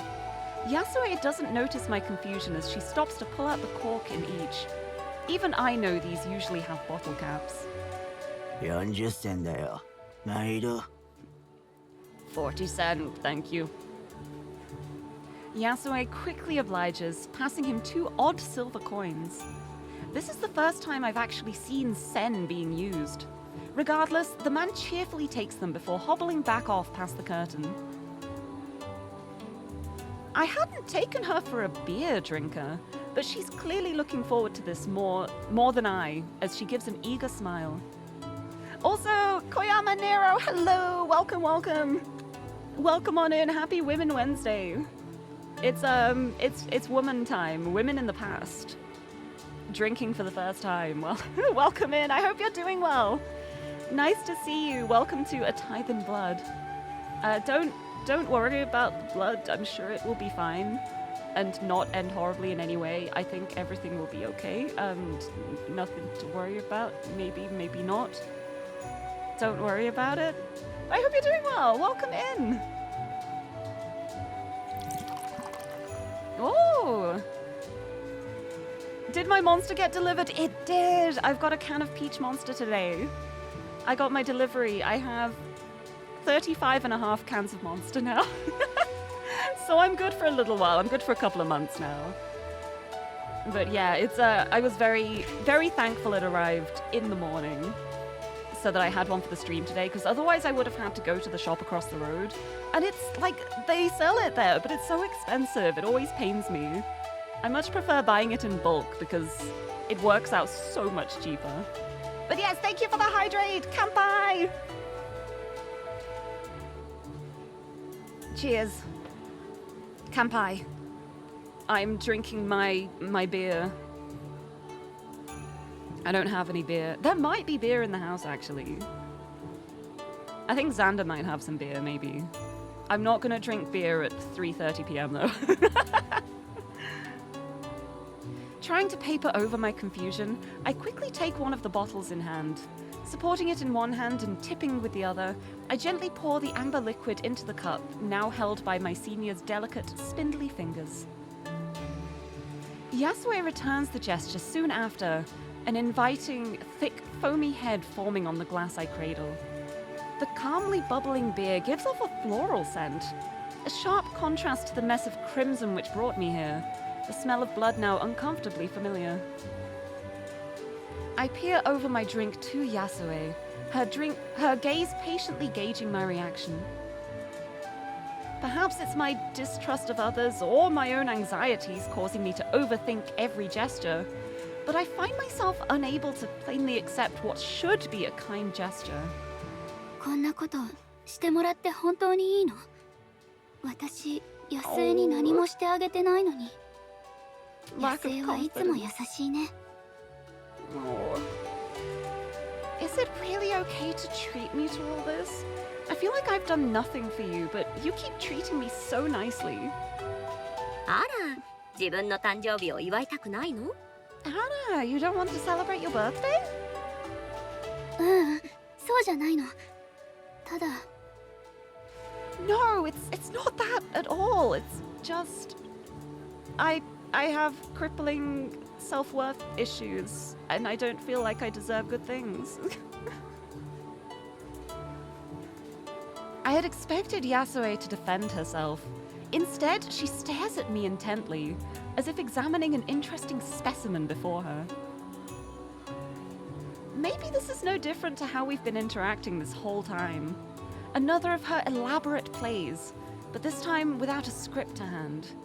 Each of us left to take our cues from the other, judging and moving in step with the other.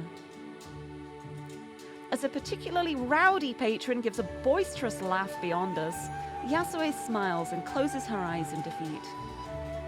ごめんなさい。押し付けがましかったかもしれないわね。No, you haven't! It's okay! Perhaps I have been coming on too strong. I apologize. 新しい方が来るなんて本当に久しぶりで。I've spent so long without new company that I was... いつかあなたを失うかもと思うと少し怖いの。I'm slightly terrified that I might lose you at any moment. Of course she'd be scared. She's been sealed away for so long. Everyone here has been.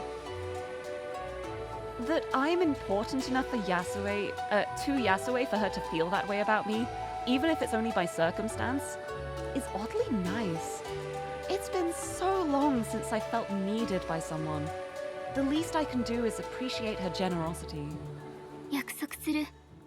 これからもできるだけここに来る。この世界はタイムカプセルみたいで、学生としても興味があるし。Then I'll make you a promise. I'll always keep coming here, and as often as I can. I mean that as a student as well. This world's practically a time capsule of history after all. That's a really big promise to make. Please be aware of how much blood you have. Please. Please. そういうわけだから飲もう。私の誕生日のためじゃなくて、二人の約束のために。So, please share this drink with me. Not for my birthday, but to agree on that promise. Her smile is enough of an answer, the pent-up tension in my body releasing. An odd sense of purpose sparks inside of me, the first I've perhaps felt in my life. With that, we both lift our glasses to our lips and take a long sip. Oh. Bisky-chama, hello! Welcome, welcome! Happy Wednesday! Women Wednesday, welcome in! I hope you're doing well. I hope you're having a good time. I don't know what I'm saying, it's fine. Welcome in! I hope you're doing well. It's Women Wednesday! I've got a Yuri visual novel. We started incredibly intensely, and now we are drinking with a beautiful woman in the past. So it's already a wild ride. I love this game. I love it so much already, and I've hardly started. In the end, I only had a few sips of the bitter stuff. Thankfully, Yasue was only too happy to oblige in drinking both our bottles, and a couple more besides. It seems the taste of alcohol will take some getting used to. Or you just don't like beer. There's a lot of different alcohol forms out there. I had heard that drinking before evening is odd, let alone at noon. Yasue seems to hardly care though, her face now flushed, and gestures decidedly more animated. She tipsy now? Yuri mentioned yes. Yes, this is one of the latest releases from Studio Elan, who are known for making Yuri visual novels, which I have played several of before, but I haven't played this one. This one only came out last month, and I've just started it literally like an hour ago. So I'm very early into this. We're right at the start. It's got some dark topics, so there is a pinned message in chat with content warnings, so please be aware that there are some darker subject matters in this as things to be aware of. But I'm so excited to be playing this. It's so good already, and I've hardly started. Also, Aldo Ditto, hello, welcome. How have I been? I've been good, thank you. I've been doing really well.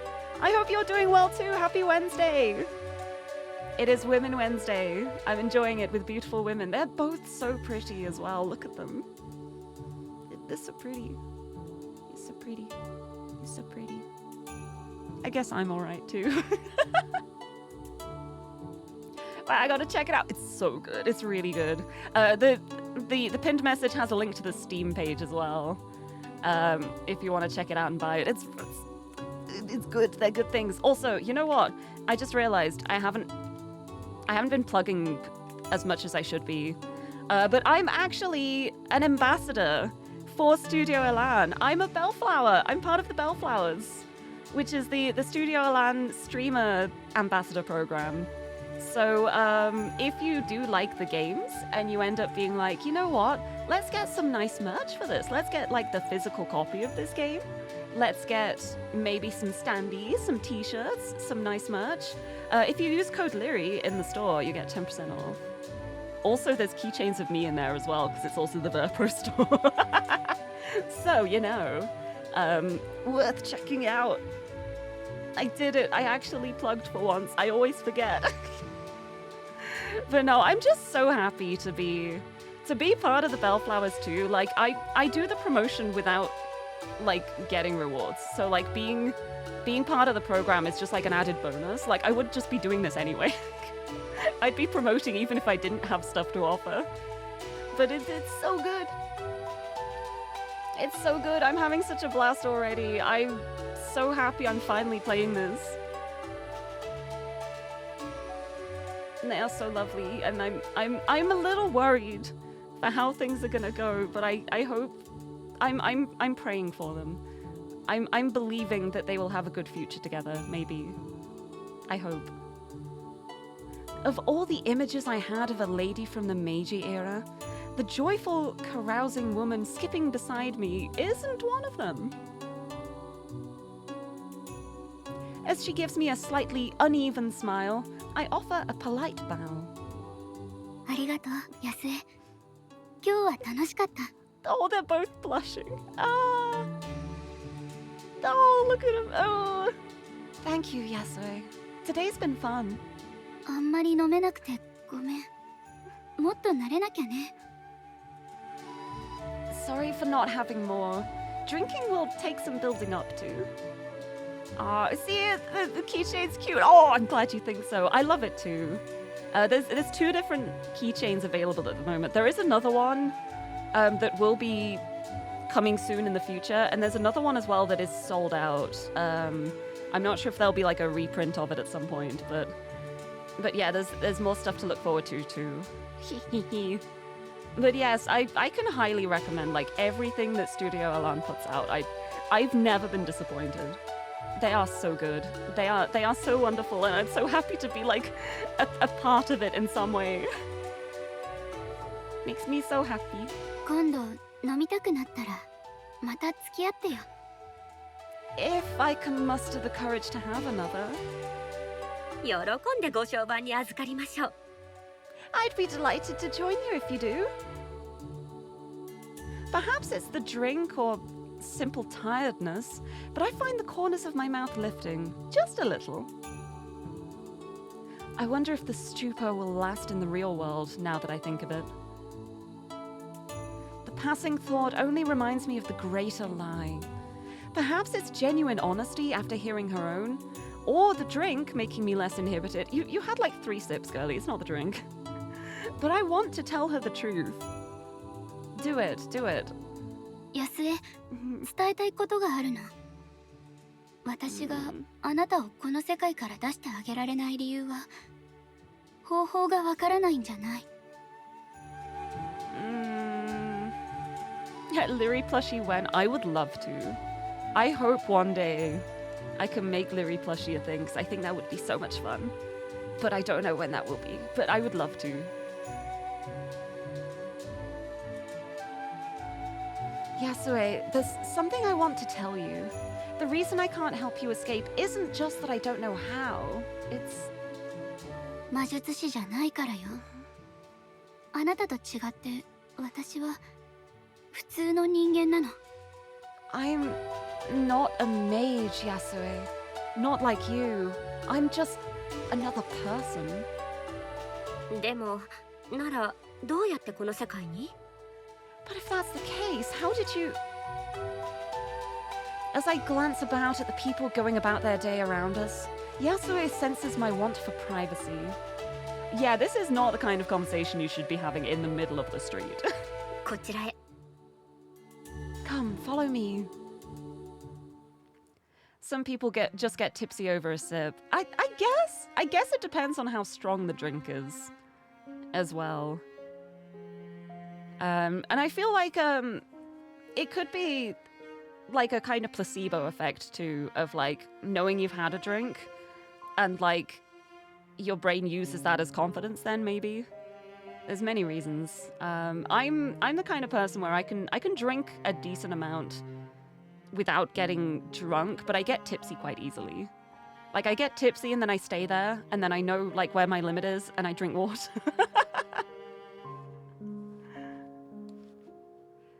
After a fair hike well beyond the town's limits, we arrive at the edge of the forest surrounding Sapporo. There's a peaceful serenity to this place that I've yet to find in my own world. 思い悩んでいることがあるなら言ってちょうだい。あなたのことなら何でも受け入れるわ。Please, tell me what's worrying you. Whatever it is, Honoka, I accept it. The fact she cares should make me feel happy, but it stings my heart so. She doesn't know. She couldn't know. Taking a long breath to steady myself, I look down in shame and pull my left sleeve upward, tug by tug.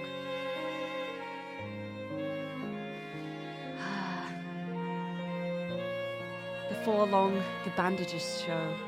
Their length chases further and further up my arm, the beige gauze discolored by a blotch of bright scarlet. Fresh blood has pooled by now, the wound still proving sore as my sleeve drags over it. As I dare to look up at Yasue, the woman wears a mournful expression. It's striking compared to her gentle demeanor. あなた、自分に一体何をしたの？ What have you done to yourself? 実は私にもどうなっているのかわからない。ずっと昔に誰かが書いた本に、普通の人間が後天的に習得した魔法の力を呼び起こす方法が書かれていたの。I'm not that sure of how it all works, to be honest. I found a book which someone wrote a long time ago about how a normal person could summon magic like a mage does by second nature. 仕組みはよくわからないけど、その本の通りにやると、この世界に来られるようになったの。でも、それを発動させるには血が必要で、その本はイタリア語で書かれていて、血の魔法っていうみたい。Somehow, I'm not sure of the mechanics. It lets me do things like this, but needs my blood to work. They call it blood magic. In Italian, anyway. In response to my fast-paced explanation, her eyes close. I can see the gears turning inside, the connection between my general frailty and rapid exhaustion when visiting now plain. ほのか。 I know what she's going to say next. Neither of us wants to hear the words. You gotta stop doing this. 別に死ぬわけじゃないから。そりゃ体に負担はかかってるけど、これくらい。It's not as if I'm dying or anything. It's hard on my body, I can admit that. But for this... お願い。もう来るななんて言わないで。安江にもっと会いたいの。Please, Yasue, I want to keep seeing you. She thinks for some time before giving a heartbreaking smile of defeat. 来させないなんてことはできないわね。 I can't very well force you to stop, can I? I'd rather she had scolded me. Without any further defense to be made, I fall silent while looking at nothing in particular. ほのか、自分を大事にね。あなたと知り合えてどんなに嬉しいかわからないでしょうね。でも、お願いだから自分の命を危険にさらすようなことはやめてちょうだい。わかってもらえるかしら。Take care of yourself, Honoka. I'm glad to have met you. You have no idea how so, but please don't do anything that would risk your life. Do you understand? ええ。心配させてごめんなさい。I understand. I'm sorry to have worried you. Oh. As I scuff my feet on the grass in angst, I notice Yasue's shadow moving nearer. By the time I look back up, my body freezes at how close she's come. Without a word, she reaches out with those long, dainty fingers and grasps the corners of my glasses, subtly evening their position on my face. With that, Yasue steps back and smiles simply. そういうのはね、私たち年長者がすることなのよ、おバカさん。That's what we elders are meant to do, silly. Okay, but how elder? Well, I guess like 100 years. At least. Her point made, Yasue's smile slowly wears off. The time to say goodbye draws near. When the next visit will be is difficult to say, but the fact it will come is certain. I'm not sure if it's imagined or not, but I feel Yasue's become more comfortable with that fact. Understandable for a mage seeing their first visitor in 100 years. ほのか、お大事に。Take care, Honoka. ありがとう。またね。Thanks. I'll see you again. Till next time. Matane. Oh, yeah, yeah. Quite the contrast from the lovely past Sapporo, huh? My head presses to the hardwood beneath, its hard, cold surface rousing me. Blearily opening my eyes, I let myself stay in place as my senses slowly return to me. The smell of musty books, chalk, and blood plays on my nose, the scents making an unpleasant concoction. My body feels impossibly heavy. The stupor seems to be gone entirely, lost to the world I just left, but the experience of transference takes a heavy toll on my strength. Forcing myself to stand, I stagger to my feet with a hand on my desk for support. I find myself unable to do anything but stand idle in the cold, empty room. My tired eyes stare blankly out the window, the moon's dim light reflecting off the bare branches of winter.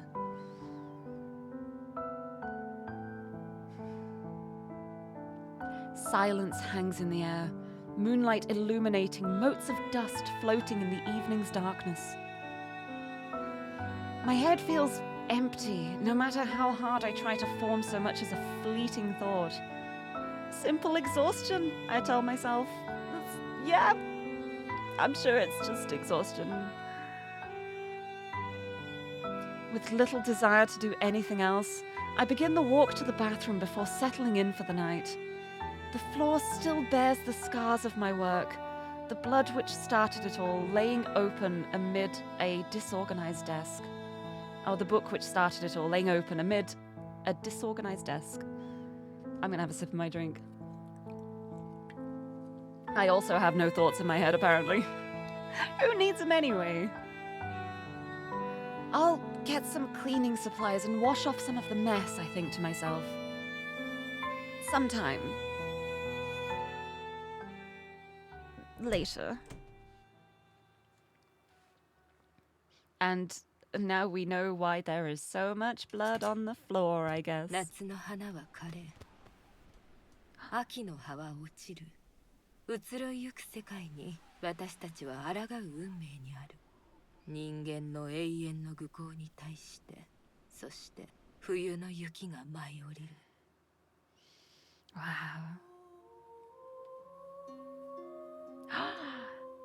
We get the opening credits. Yes.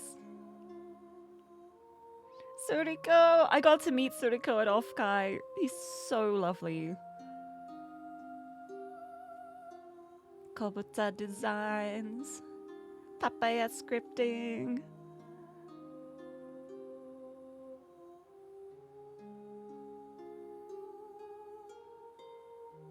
Oh, wow. That's... Oh. The difference between the two もう来るななん scenes. て言わないで。安江にもっと会いたいの。この世界に初めて来たのが、むしろほのかのような人でよかったわ。私はいつもどんなに些細なことでも世の中を正したいって思ってる。あの生活を裏で支えていたものを知ってからは、自分の手が血で汚れているように思えてならなかった。 Hello? 結構よ。私を憎みたければ憎めばいい。 Hello? Hello? Hello? A Tithe In Blood 血のちぎり。Whoa.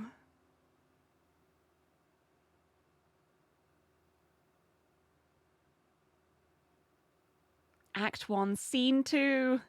The Free-Spirited Librarian. We made it through Scene 1! I'm so proud. It only took me 2 hours since the stream started.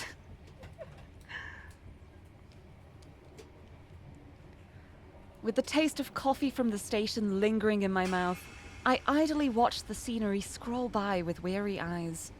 Another day begins, my daily routine now so deeply ingrained that getting to the university requires little more than muscle memory. Pygmy, hello! Ahoy hoy! Welcome! How's it going? Happy Women Wednesday! Check out this woman. We've got some pretty great women today. How's it going? I hope you're doing well. Happy Wednesday.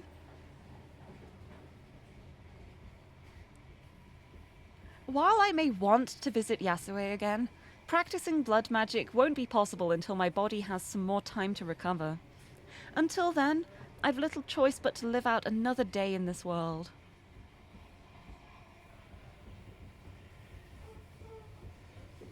I count it among my worst traits, but I've always had a tendency to eavesdrop.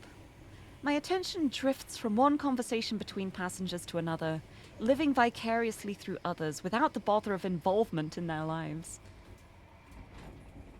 Others seem to be in a good mood from overheard clips of conversation. One salaryman talks to another about looking forward to the end of the week, being a Friday. Schoolboys chatter about their plans for the weekend and the new game they're into. My life may have stopped, but those of others have kept moving. You caved and bought a portable aircon for the UK weather in before it doesn't work well. Oh, I hope it works for you. I hope it works out. I had so much trouble. I did the same. I'm not sure if it was last year or the year before.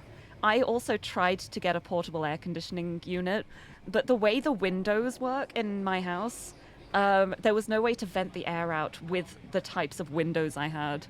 So I had to return it. Like I just couldn't use it. So look into that. Make sure that the windows you have are like capable of like sealing up and venting out the air, because otherwise you won't be able to use it. But yeah, it didn't work for me. But thankfully, I managed to get a standing fan, which, like, fans aren't super great when it's really warm. But I got a silent fan, and it means I can have it blowing directly onto me. So that's basically the way I manage heat. I just need the fan pointing directly at me.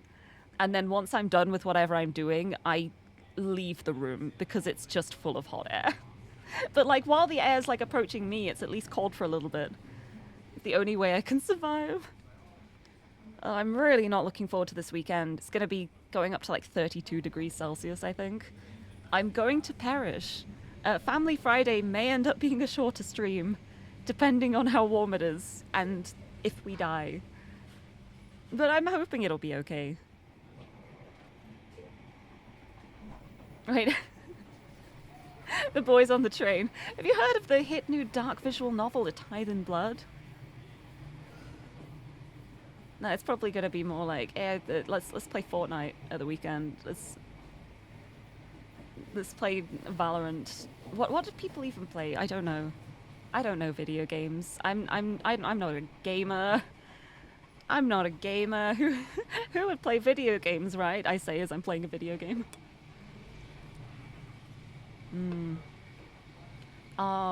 You're off to a rum festival this weekend? Oh, that sounds fun. I hope it's not too warm where you are. I hope you have a good time with that, though. Wait, or Uma Musume. Wait, I am playing Uma Musume. I've gotten so addicted to Uma Musume. I'm really bad at it, but I really enjoy it. I'm so bad. I've gotten like 5 clears in like a million career playthroughs. I'm just really bad.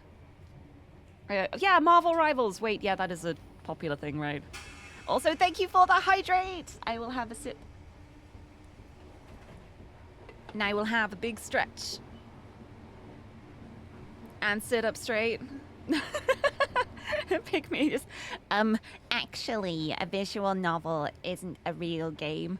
You click through and the way you interact with it progresses the story. That is gameplay. And I will hear nothing of anyone who says it is not. Like, I think it's so silly to be like, this isn't a real game just because, like, the gameplay is different. Like, I'm just like, I'm very fiercely on the side of, if you create something that is an interactive digital experience, that is a game. You are doing something to make the program do things for entertainment, mostly for entertainment. That is a game, in my humble opinion. Play ebooks on Adobe Reader every day. I mean, like, I don't know. That, yeah, okay, where's the line drawn?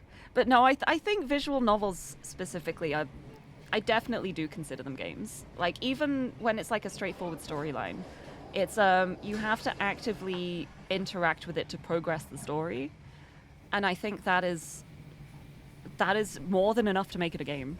Like, there's plenty of other games as well, which are like interactive storytelling experiences, where you are just walking through, and all you do is walk. Like, the so-called quote-unquote walking simulators. And people are like, oh, it's not a game. And I'm like, but you are literally in the interacting with the environment in a world. How is that not a game? How is it not a game? I just love visual novels. I love them so much. I'm really bad at reading books. Like, I struggle to just read books, but with visual novels, it really, like, brings you into the story in a way that I don't struggle to read them. And that's something that I really, really like a lot. Because I love reading, but I also have ADHD. So visual novels are like books plus. It's like books with extra stuff to keep your attention on them. I love that. I need that. I love them. They're great. But yeah, do like VN's like Ace Attorney. Yeah, there's so many like hybrid visual novels as well. Like, people will be like, oh, visual novels aren't real games, and I'll be like, okay, how about Danganronpa? How about the Ace Attorney series? How about like the Zero Escape series? Would you say that is not a game? Because it is mostly visual novel, but there's still like, there's puzzle elements in it. There is so much you have to do in a game like that. And it's still a visual novel. You can't just write games off like that. This is something I feel very passionately about. I'm a very staunch defender of visual novels being games. It's the kind of thing where, like, why would you say it isn't a game? The only way you would say that is if you are actively dismissing visual novels. And there is no need for that. There's no need for it. Like, what is it hurting you to call a visual novel a game? Like, if you don't like them, just don't play them. It's easy. Like, I don't like fast-paced roguelike games. I will simply not play them. I'm not going to say they're bad because I don't like them. Because it's just not my thing. It's just someone else's thing. Anyway, I love visual novels. I love them so much. I've got to say, like, one thing I really miss, the PS Vita, all the games that came out on the PS Vita, that console basically became my visual novel machine. I had so many visual novels on the Vita. My PS Vita, it was all rhythm games and visual novel games, and that was all I played. But I had so many of them, and I had such a good time. The Vita was such a great console for visual novels. And I am so sad that the Vita kind of flopped, because it means there's not going to be another console like that. And I miss it. I miss it so much. I feel like the closest thing we have now is the Switch and the Switch 2. But they're too big for me.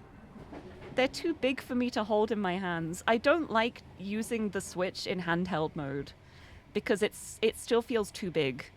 It feels like a big console. I want something that is handheld. I'm still living in the DS 3DS days, to be honest. I think the 3DS was like peak gameplay.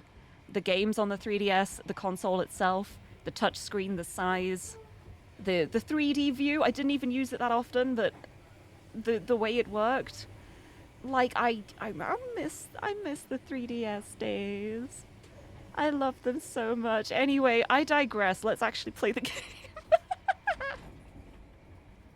The 3DS was also great for visual novels. There were so many on that. But yeah, just so many fond memories of the DS and 3DS. Like, I think most of my favorite gameplay experiences were on the 3DS. I love it so much. I still have my 3DS. I actually took it with me to Offguard. I was hoping I might get like some Street Pass hits or something if anyone else was a big nerd like me. But I didn't get any. It's so sad.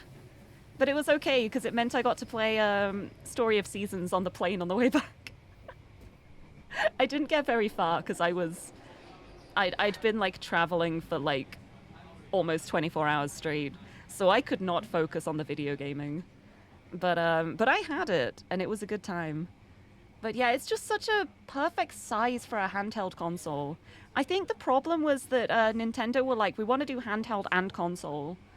But in doing that, they did lose the handheld side of it. It's like you technically can, but it's not comfortable to be holding a massive thing like that for too long.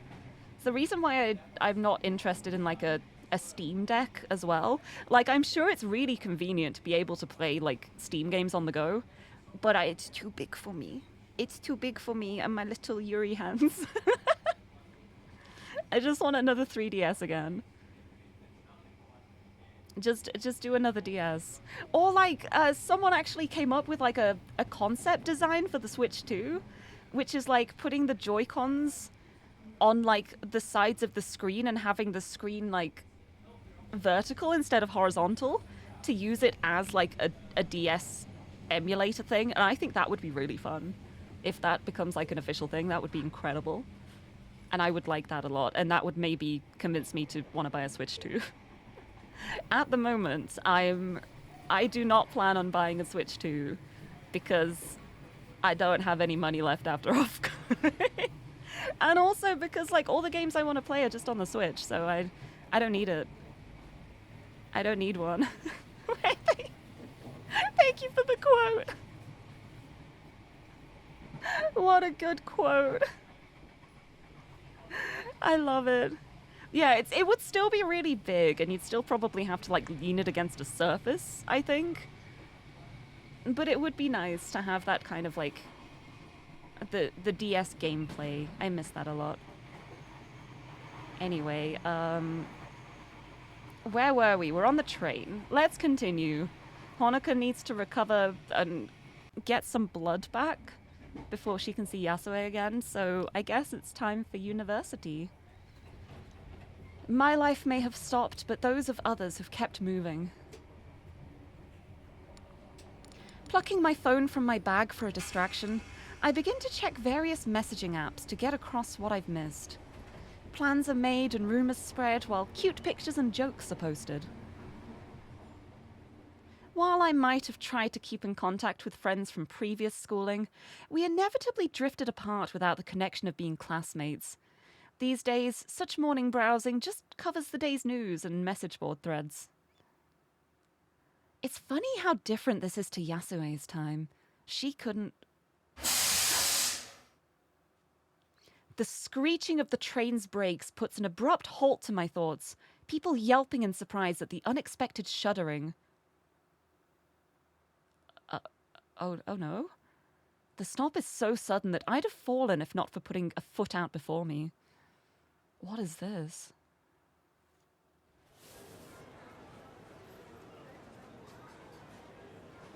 Has something happened? The momentary chaos at an end, I right myself and slip my phone back into my bag. Discontented passengers question and murmur as the train comes to a stop far from any station, soon quieting as monotone voice from above echoes about the carriage.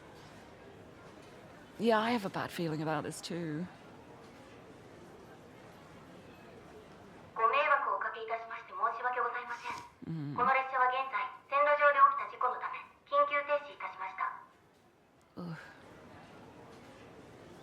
We apologize for the inconvenience. This train is currently stopped due to an accident on the line. The short, almost curt message only causes more consternation among the passengers. Ooh. Others around me begin to quietly chat between themselves, some wondering if a train ahead of us broke down, or if the bitter cold has caused line problems. Some wonder aloud if someone's died, the scandalous excitement to their whispers barely hidden. Seconds turn to minutes, the train showing no signs of moving for some time yet. The more impatient passengers pace about the aisle, though most settle into reading books or phones.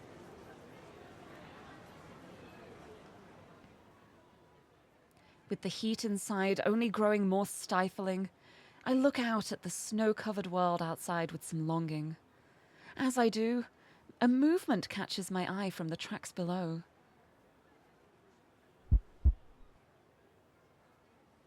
Catching a glimpse of blue, I realize I've seen something I shouldn't have.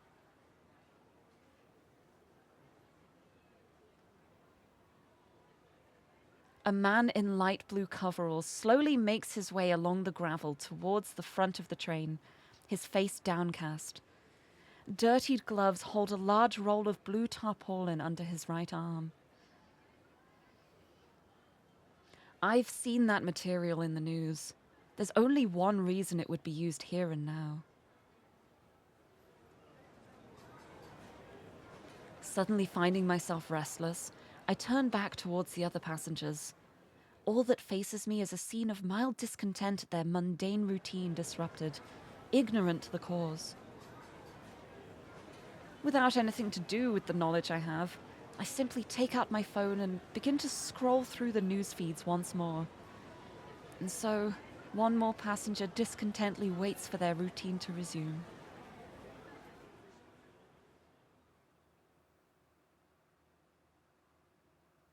Whew. Wow.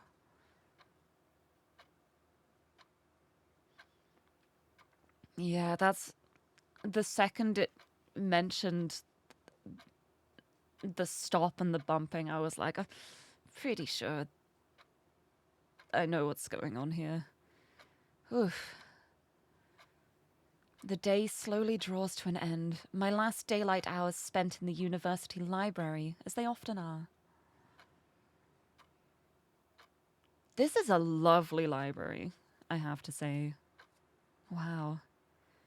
The desk where the elderly librarian once sat lies empty, her shawl left draped over the chair's back as a small, perhaps unintended, tribute. Ever since she retired, the school had struggled to hire another. The two of us had shared a silent agreement. I often remained in the library long past closing time, allowed to study while providing quiet company to the old lady as she worked to close up for the day. I enjoyed our quiet coexistence, free from expectations of more. A book sliding into place on a shelf ahead rouses me from my reverie, the new librarian busily working away. Hi, one Shino Kikuchi, according to the email which introduced the newest member of staff. Only hired in the last month, she is a stark difference from her elder in so many ways, not the least of which being her age. If I had to guess, she'd be in her early 20s at most. At least one thing is alike between them. She, too, lets me stay well into the evenings. Perhaps the old librarian passed a note to her. I'm thankful, in any case. I hate being an imposition, but the school provides a far better environment for studying, given the solitude and loneliness of my faraway home. Looking back down to the book before me, a mundane bit of research material for my course, the words begin to dance as I try to read. The more I try to focus on the passages, the more my thoughts skate away. The same happened with lectures throughout the day. Maybe it's because you went through a traumatic thing this morning. Like, she is trying so hard to just act normal, but how can you act normal after something like that?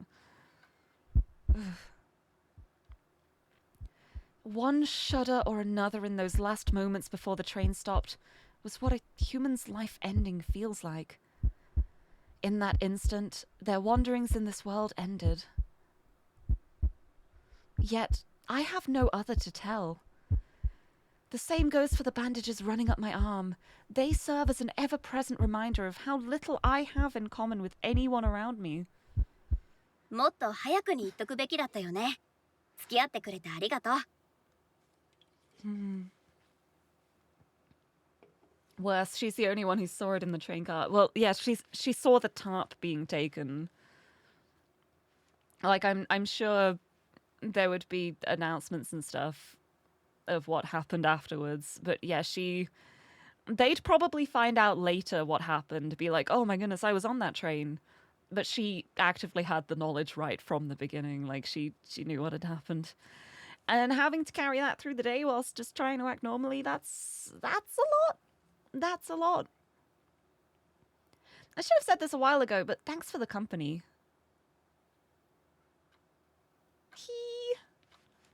Oh, she seems nice. The unexpected voice from the shelves ahead makes my head jerk upwards. I hadn't realized how rattled I've been from the morning's experience. My heart only now returning to its normal pace now that I have a distraction. Like so many others, the woman wears a smile so easily. I can't help but muse how odd she looks for a librarian. From her athletic clothing to how every movement belies a barely suppressed energy. 私こそ長居させてくれてありがとう。Thank you for letting me stay. Evidently bored of her menial work in shelving books, Shino takes my reply as an invitation to have a proper conversation. Setting down the book in her hand, she comes over and spins a chair about, sitting herself sideways in a rather inelegant way. Hi!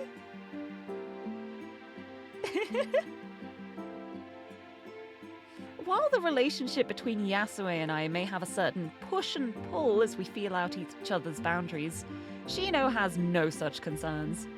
Even now her bright eyes move from me to the textbook in my hands, happily seizing on an opening to get closer to me. イタリア語を読めるの？すごいじゃん。私も言語はいくつか知ってるよ。世界とつながってるって感じがするよね。You can read Italian? That's cool. I know a few languages too. That's the way the world is these days, right? そうかも。私は単位のためだけど。I guess so. I need it for my degree. Thank you for the hydrate. Let me have a sippy. A sip of energy to keep up with this energetic librarian, I guess. Lovely. I guess so. I need it for my degree. So she wants to chat. That too is a difference between Shino and the previous librarian. One I like rather less. Something throws me off about her, all the more so now that we're close. I can't quite put my finger on it though, making me feel bad once again for being so distrustful towards someone so friendly. As if in answer to my want to end the conversation, a playful ping resounds from Shino's pocket. Her hand dives into her pocket, quickly retrieving her phone to examine the message. Her face lights up as she starts reading, the woman looking like a child given a new toy as she begins scrolling something or another with her full attention. I don't particularly mind. We all have our appointments and such. A minute or so later, she fumbles with the on-screen Kana keyboard, slowly dragging her thumb across the grid to carefully type her reply. Noticing my slightly baffled staring upon sending her message, she gives a grin. こういうのって本当にすごいよね。一昔前はただのチャットスペースだったのに、今じゃサイバースペース全部がポケットの中に収まるんだもん。世界中の誰とでも簡単につながれるし、図書館の蔵書も丸ごと収容できちゃう。Is there time stuff going on with you two? These things are pretty cool, aren't they? They might have just been for chatting before, but now it's all of cyberspace right in your pocket. The modern world's amazing. You can talk to anyone in the world so easily, or read an entire library. What an antiquated way of speaking. I've never heard cyberspace used by anyone, at least not without a thick sense of irony. Without intending to, I let my confusion show on my face. It could be just from the countryside, away from technology. It could be more time stuff going on. I'm curious. あれ、なんか変なこと言ったかな？ Did I say something wrong? 別に。ただ、最近はみんなスマホに慣れてると思ってたから。No, not at all. It's just, I thought everyone was used to phones these days. She quickly puts her phone away into a pocket and takes to her feet once more, slightly embarrassed for my picking up on it. ああ、それはなんていうか。Well, how should I put this? 私はほら、田舎育ちだから、こういうのを使うようになったのってつい最近のことでさ。コンピューターとかスマホとかまだ慣れてなくて。That was one of my suspicions, yeah. I grew up in the country, so it's only recently that I've been able to try things like this. Computers and smartphones are all new to me, really. I suppose being a country bumpkin would explain it. Though I thought even the most remote corners of Japan would at least have the cheaper smartphones around by now. Like, is that the truth? Is that your cover for being from the past? Because to be fair, the outfit is a bit interesting too. It does kind of feel like someone walked into a shop and just put things on. like the necklace with the very like cottagecore design sweater turtleneck with like the athletics jacket at the same time. I'm a little suspicious. If someone like Shino finds phones so exciting, maybe Yasue will too. Getting any signal for internet access is obviously a non-starter though. じゃあ、どうして都会に来たの？ What made you come to the city then? 一言で言えば冒険かな。いろんな仕事を転々として、その時々に興味があることをやってる。Adventure, in a word. I tend to drift between jobs, taking on whatever's interesting. ここの仕事も次が見つかるまでのつなぎってこと？どれくらいいるの？ So this is just temporary for you too? How long are you staying? Her outfit looks cute to you. Well, I think it's cute too. It just feels mismatching. Like, mismatching doesn't mean it doesn't look good. It's just very clearly like a combination of different styles that you wouldn't like necessarily normally put together. You'd usually like stick with like maybe one style. I don't know. Maybe it's just me. It just feels like the kind of thing where like I wouldn't expect someone to wear that jacket with that turtleneck. Like, but then again, fashion always changes too. So, this is just temporary for you too? How long are you staying? She gives a simple shrug. I wonder if she's a mage, actually. Maybe she's a mage. She gives a simple shrug. 飽きるまでかな。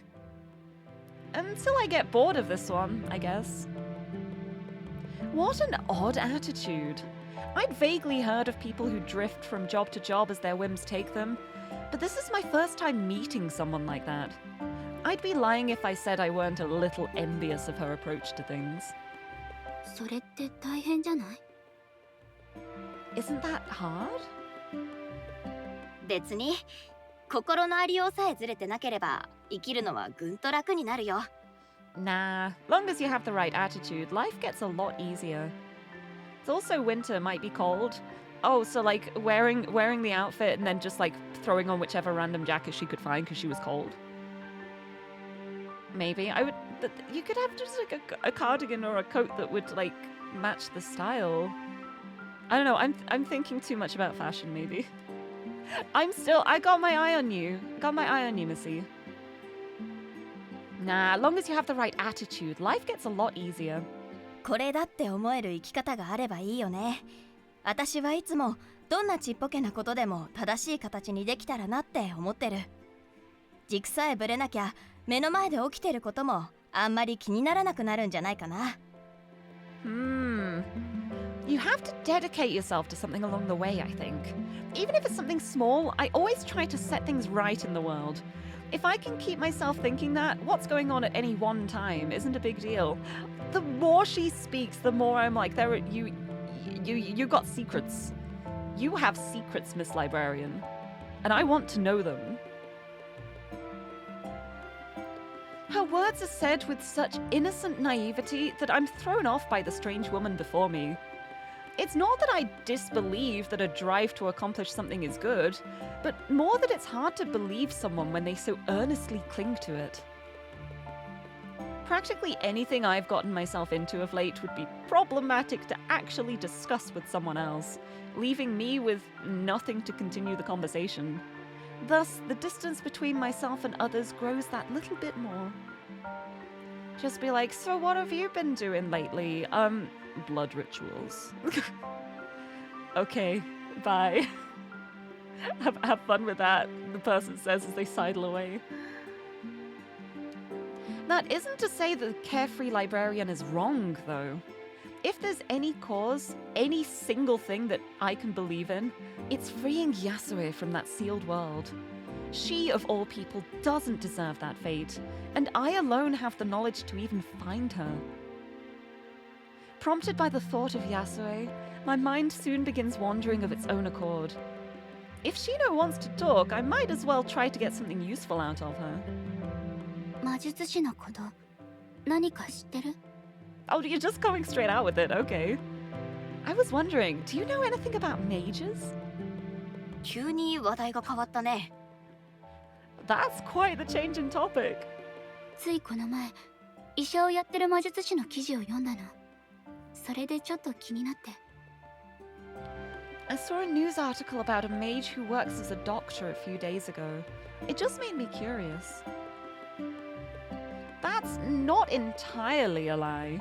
The odd news article or documentary about mages catches my eye these days, now that I know one. Oh! Why are you uncomfortable about this topic? Mayhap you may be one? Mayhap? Was my intuition right? I will be so proud if I was right. Shino shifts about, discomforted by the subject. She quickly tries to paper over her reaction upon realizing I've noticed. 気になる存在ではあるよね。珍しいから実際に魔術を使っているところなんてなかなかお目にかかれないし。They're an interesting lot, aren't they? There's so few around that you rarely get to see magic actually being used. それもそうだけど、全く違う人生を歩んできた人がすぐそばにいるのに、誰もそれに気づかないって不思議だなって、そう思わない？ It's more that it's weird how people so different could be right beside us. That their experiences are so different but nobody could tell. Do you think so? 平均的な魔術師は普通の人とあまり変わらない。なのに魔術に不信感を持たれちゃうのは残念だよね。この町の魔術師は目立たないようにしてるみたいだけど。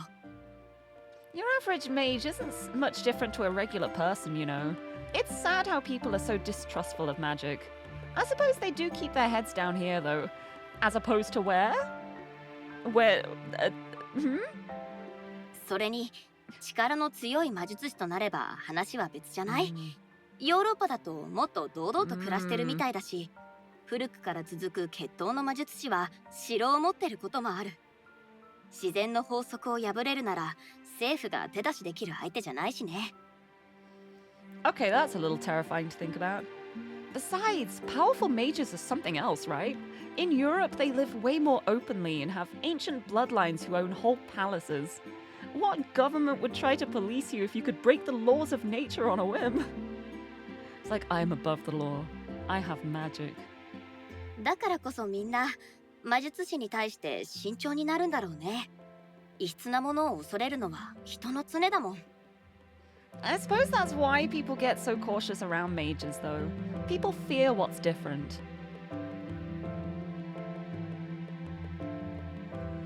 can only imagine how powerful a mage must have been to seal away a whole portion of the world. The entirety of old Sapporo and its people, carved away from reality and lingering for an eternity. How anyone there hasn't gone mad is beyond me.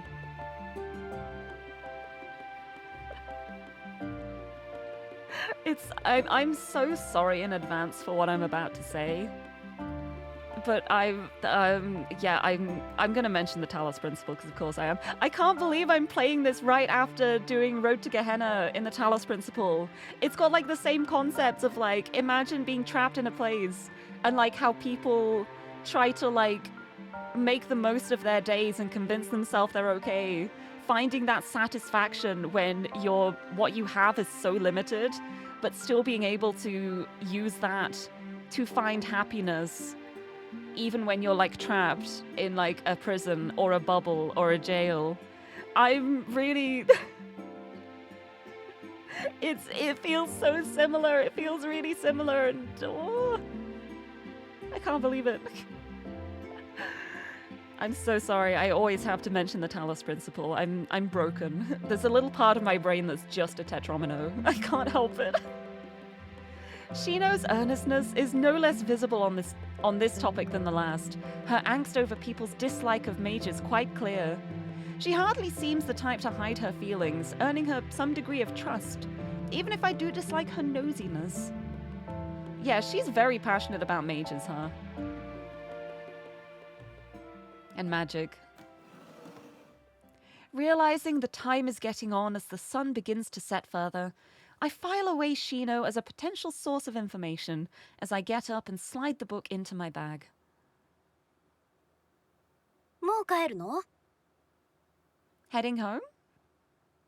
疲れすぎないうちに帰らなきゃ。今日も長居させてくれてありがとう。I should head back before I get too tired. Thank you again for letting me stay so long. I don't know, I want to have a look. What's she... Yeah, pretty normal skirt. Yeah, it does feel like she put this jacket on top of like a completely different outfit.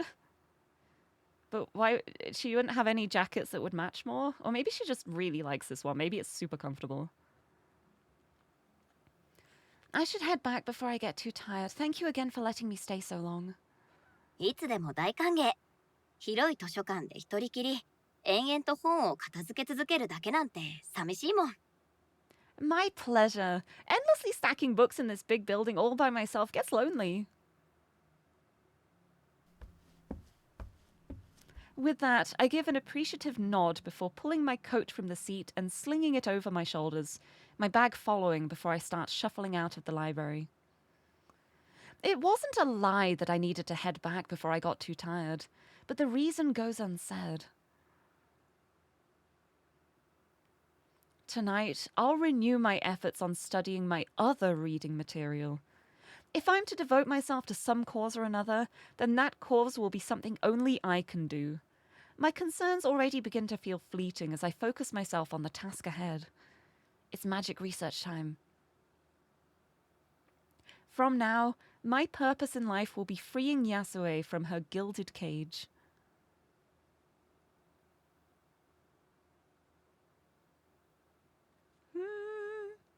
Oh, to have a purpose. That was another thing I was talking about in yesterday's stream. This timing is incredible. Whoa! Wow, look at this. Sword and spear ring out as they clash, voices bellowing and men falling as their vibrant cloth swirls around about in the violence. No less vivid are the heartfelt expressions, from the deepest fury to a most devastating anguish. Oh, wow. From my seat in the audience, I watch on silently with rapt fascination. Chushingura, the treasury of loyal retainers.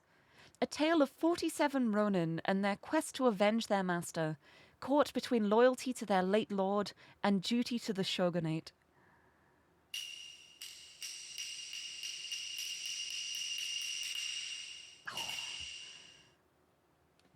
Wow. The story reaches its bloody conclusion, the villain cut down and their lord's spirit at peace. For going against the shogun, however, all will sacrifice themselves for their deeds. It's a stirring performance, the actors' heartfelt cries and gestures feeling more visceral than any picture on a screen.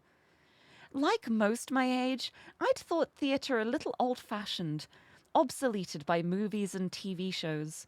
How wrong I was. Whoa, that's loud.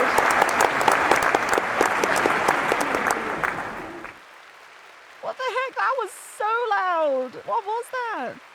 Sound effects? Wow, okay. Sound effects right down.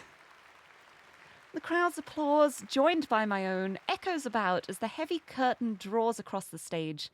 Another fine work coming to an end. The play is apparently frequently performed here, being very popular in its time and a favorite of Yasue. The biggest applause. All of the applause. It's no wonder, either.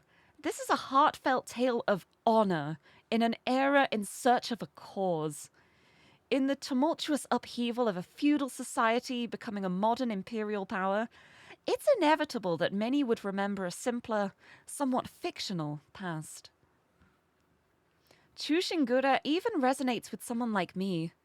It isn't that honor doesn't exist anymore in my own time, albeit in a different form, but that it's distant, something you only hear about on the news.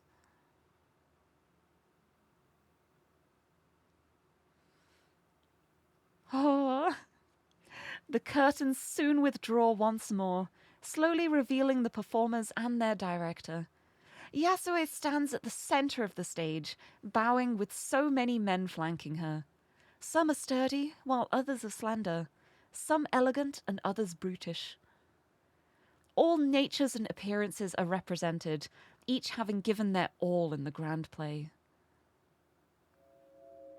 Oh. Yet, not one of the actors was human. Whoa, okay. Oh my goodness, I did not expect that. I was like, she looks so tired. Why does she look so tired and worn out? She's sweating.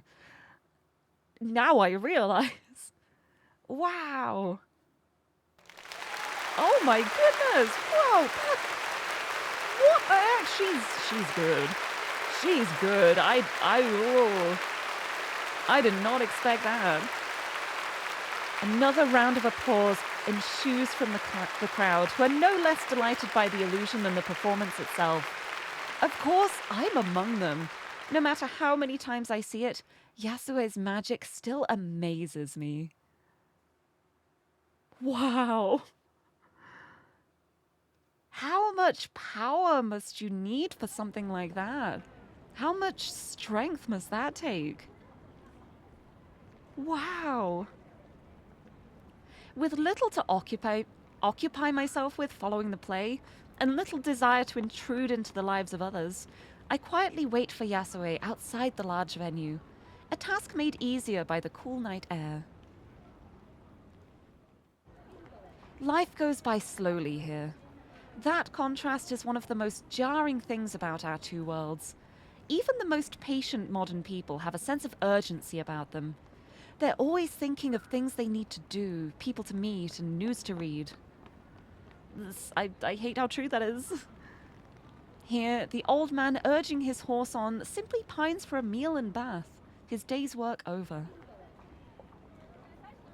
Simpler times, simple lives.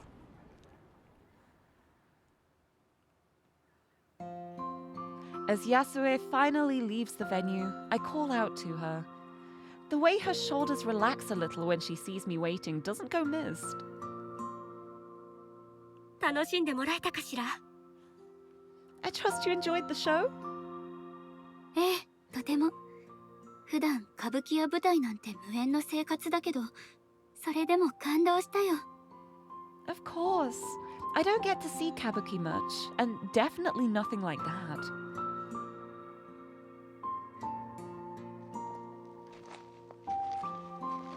Yasue gives an indulgent smile at the praise, the two of us starting on our way down the street. It's hard to believe that the road we walk is the very same one I've so often visited downtown. The street layout uncannily familiar. Even as we walk, the odd passerby gives an appreciative bow or word of thanks to Yasue. Her only response each time is a humble, almost shy bow. Yasue must be one of those grand mages Shino mentioned, yet she herself never mentioned how powerful she was. Far from finding herself flustered by those around us, she instead turns to me for conversation. 一つ聞きたいことがあるの。現代でもまだ歌舞伎は人気があるのかしら？私の劇場はまだ残っていて。I did have one question about the modern world. Is kabuki still enjoyed? Do you know if my venue is still there?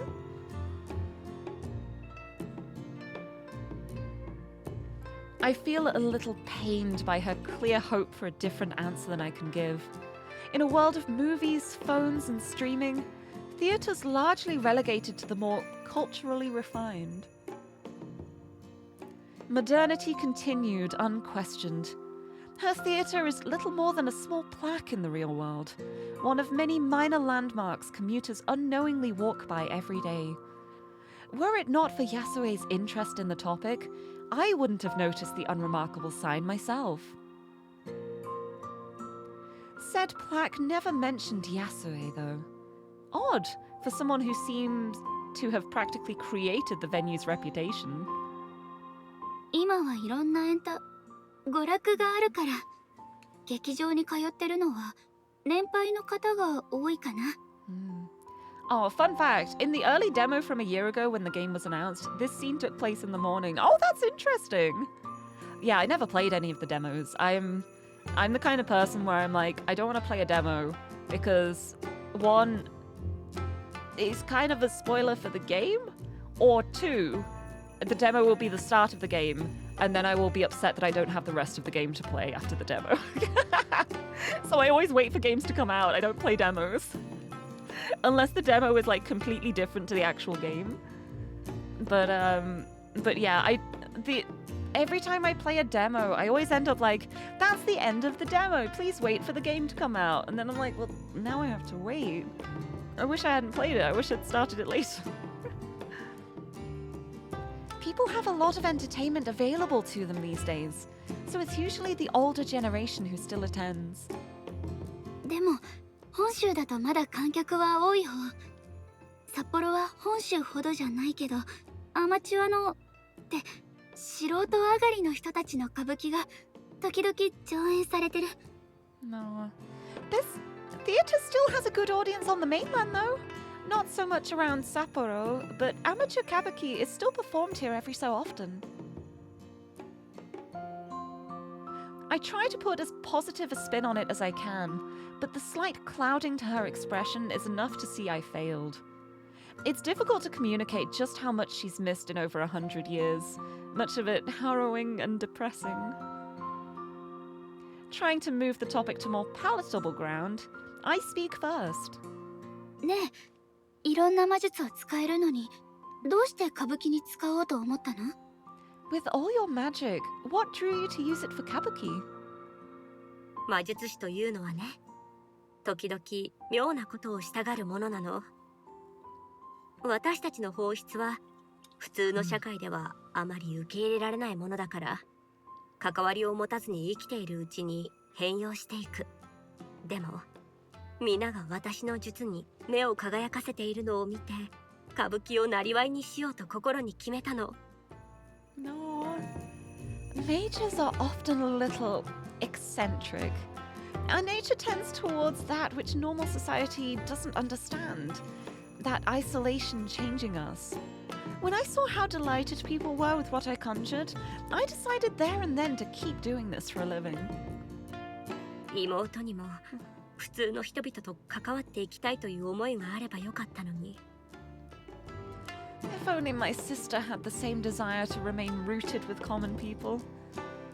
Uh-oh. I'm guessing her sister is going to be more of the type of like, I have powers, therefore I'm better than everyone? Whereas Yasuo is like, no, I'm rooted with the common people. I'm doing things to be happy. But yeah, honestly, I agree. Like, the biggest respect for that, using her magic to entertain people and make them smile. It's probably what I would do if I had magic. I would use it to help other people. I wouldn't really use magic for myself, I don't think. I'd use it for other people's sake. In some kind of way, whatever kind of way I could. She never mentioned she had a sister. Even now, her words more mumbled to herself than directed towards me. 魔術師ってあんまりいなさそう。私、あなたに会うまで一人も知らなかった。There don't exactly seem to be many mages around. I'd never seen one before meeting you. 札幌のことしかわからないけれど、そうね。区内に数十人いるかどうかというところかしら。ほとんどは力を隠して過ごしているか、人里離れた場所でひっそりと暮らしているから、正確な数はわからないの。I can only speak for Sapporo, but I'd guess there are only about a few dozen, maybe, within the city. It's difficult to know for sure because many hide their powers or live away from common people as hermits. 自分の力に気づいていない人がいる可能性は？ Maybe they don't know their power? Yasue gives a reflexive snort at the idea, the crude amusement at odds with her otherwise calm and collected nature. She soon answers my confused reaction. I'm guessing it's impossible to not know if you're a mage. それは考えられないわ。視力に気づいていないも同然だもの。魔術師が自分の魔術の感覚に気づかないなんてありえないことよ。Yeah. That would be as impossible as forgetting you could see. No mage could simply forget their sense of magic. Yeah, that's what I figured. I figured it's like not something you can not be aware of. あ、そうなんだ。ごめん、私本当に何も知らなくて。I see. Sorry, I really don't know much of anything about this. そうでしょうね。でもあなたはこの閉ざされた世界をやすやすと行き来しているようね。You say that, but you seem to leave the sealed world quite easily. I think to myself about how to communicate such a thing, ending up with another clumsy analogy just as Yasue had used. I love analogies. 一言で言えば、石を握ってるような感覚かな。手を離すだけ。だから、元の世界に戻るのは簡単。If I had to put it one way, it feels like holding a rock. Letting go, returning to my normal world is easy. でも、こっちの世界に来るのは、地面にある石を浮かせるような感じ。今は確実にできるけど、やっぱりまだ実感は湧かない。On the other hand, getting here is like making a rock on the ground float up into my hand. Even though I can do this reliably now, it still feels surreal. That's a really good analogy, actually. って言えば分かってもらえるかな。Does that make any sense? She said it was a bad analogy. That made so much sense. That was the most perfect analogy. Honoka, your lack of self-esteem, please let me give you confidence. Instill confidence. Confidence. Have confidence. 実に理にかなっているわね。私も魔術について聞かれたらそう説明すると思う。That makes altogether too much sense, actually. I couldn't have described magic any better myself. With this, she emphasizes her point by conjuring a fan into her hand. I love the eyes. 魔術は物理法則に反するもの。私たちは現実を否定しているわけだから、現実は何であれ、魔術を使われることに反作用を生じさせる。Magic doesn't fit the laws of physics. We're denying reality, and so reality works against whatever magic's being used. だから魔術の効果を維持させるには力を込め続けなくてはならないの。ほのかの言葉を借りれば、石を浮かべておくにはしっかり握っておくというところでしょうね。Therefore, maintaining anything magical takes active effort. To use your words, to keep a rock in the air, you have to hold on to it. そして手を緩めると Simply let your hand loose and... it's gone. With this, her fan dematerializes in a moment. 石が地面に落ちるということ。It drops to the ground. もしかしたらほのかは自分で思っているよりも魔術のことをよく分かっているのかもしれないわね。Perhaps you're not as ignorant to our ways as you think. そんな、まだまだ知らなきゃいけないことだらけだよ。私、質問してばかりだよね。嫌ならごめん。I still need to learn more about all this. Sorry if you don't like me questioning you all the time. I think she loves talking to you, honestly, so I think it's okay. とんでもない。あなたの好奇心は素敵よ。お友達に聞いたことは？ On the contrary, I actually rather like that sense of curiosity you have about you. Have you tried asking your friends about them? All those friends she has. Yeah. 友達なんていないよ。誰かと仲良くなれる性格でもないし。I don't have friends to ask. I'm not really the type. あら、私にはそうは思えないけれど。Oh, you seemed rather approachable to me. 実はね、この世界に来るのがわざと年だけを積んですっかり傲慢になった年寄りの魔術師だったらどうしようかと心配していたの。Here I was, worried whoever might arrive in this world would be some aloof old mage grown haughty and arrogant from skill and age. That's why she mentioned earlier, like, someone like you. Maybe it's best someone like you came. Someone who isn't an aloof old mage. She gives an earnest smile to show her sincerity. Maybe it's only our being forced together by these strange circumstances, but having the company of Yasue is something I'm grateful for. For all she accepts my questioning of her, Yasue never pries into my own affairs. Besides, everyone would seem approachable to her. So many walk up to Yasue in the street, the powerful mage thinking nothing of speaking to them as equals. It would be so easy to become aloof and arrogant with that kind of power. She's so easygoing and has so many skills and interests. In every way, Yasue is a far better person than I. How unfair it is that someone like her instead of me would be so cruelly sealed away. You stop that line of thinking right now, Missy. Don't. No. Don't compare yourself to others. That is the route to failure. That is the route to being miserable. Do not compare. Please. Honoka, please.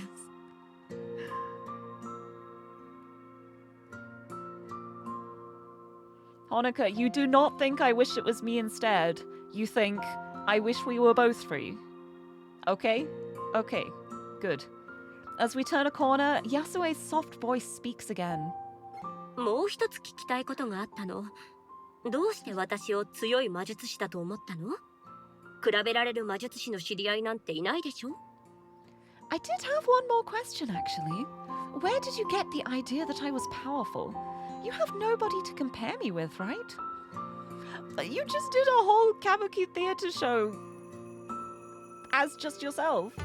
大学の新しい師匠がおしゃべり好きだから魔術のこと聞いてみたの。自分が使うもののことは知っておきたいし。The new librarian at my university wanted to chat with me, so I asked about magic. I thought I should know more about something I'm using. まあ、大学生なのね。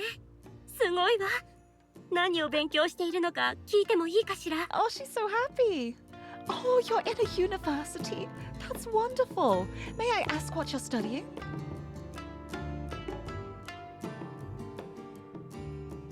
I'm a little taken aback by Yasue's excitement before remembering the context. University must have been rare to get into in her time, let alone for a woman. 人文学よ。主に文学ね。Humanities, literature mainly. あら、この世界が役に立ちそうだこと。Well now, how useful that you found yourself in the past. 西洋文学なの。Western literature. Ah. The pace of the conversation comes to a stop. Yasue left with an awkward smile. We almost find a common wavelength so often, only to miss by so little each time. No, but see now, this is the part where you start talking about Western literature to her. You can start comparing it to Kabuki. And you have the thread back together again. Come on, you can do it. Then again, if it hadn't been for my interest in European literature, I'd never have ordered that book on blood magic. I wouldn't have had the patience to slowly read through the handwritten pages either, my well-thumbed Italian dictionary at hand all the while. ここで聞いた情報を使わせてもらうとしても、参考文献一覧にどう書けばいいの？友達から聞いた話とか？ What would I put as my bibliography, even if I could use something I found here? A friend told me. あら、友達はいないんじゃなかったの？ I thought you said you didn't have any friends. That was a cheap rhetorical trap, and her teasing face shows she knows it. Bleh. Bleh. That said, I find myself rolling the idea around in my mind like a Swede. Friend. Friend. Bleh. Bleh.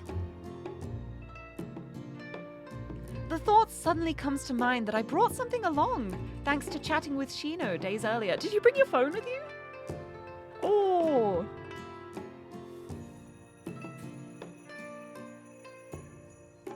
My hand dives into my pocket to retrieve my phone, but before I can show it to her, a cheerful red packet slips out and falls to the ground first. Huh? Yasue's curiosity takes control as she quickly stoops down and takes it in her hands. これは？ It's a chocolate bar. It's gonna be like a pizza-shaped Kit Kat. I would eat that. What's this? あ、それ今まですっかり忘れちゃってた。チョコレートを持ってきたの。Oh, I completely forgot about buying that. It's just some chocolate. Yasue hardly hears me, entirely captivated by the relic of my world as she turns the packet this way and that. She's probably unable to read the English branding, and unused to the modern packaging to begin with. It's a little charming, actually. She's hardly shy about her bewilderment, instead happily playing with the foil edges and trying to make sense of the slogans and marketing. チョコレート聞いたことがあるわ。確か東京で売られている薬だったかしら。それがとうとう北海道にも来たの？ Chocolate. I've heard about this. It's a medicine that's sold in Tokyo. So this has finally made it to Hokkaido then? これは薬じゃなくてただの食べ物よ。お菓子って言えばいいかな。Oh, it's not medicine, just a food. A sweet, I guess. She's not making a secret of wanting to eat it, very visibly stopping herself from asking. I feel like a mother whose kid is begging at the store. Just give her the chocolate. 食べていいよ。高くないものだし。 Yes. You can have it. They're cheap. You don't have to say that.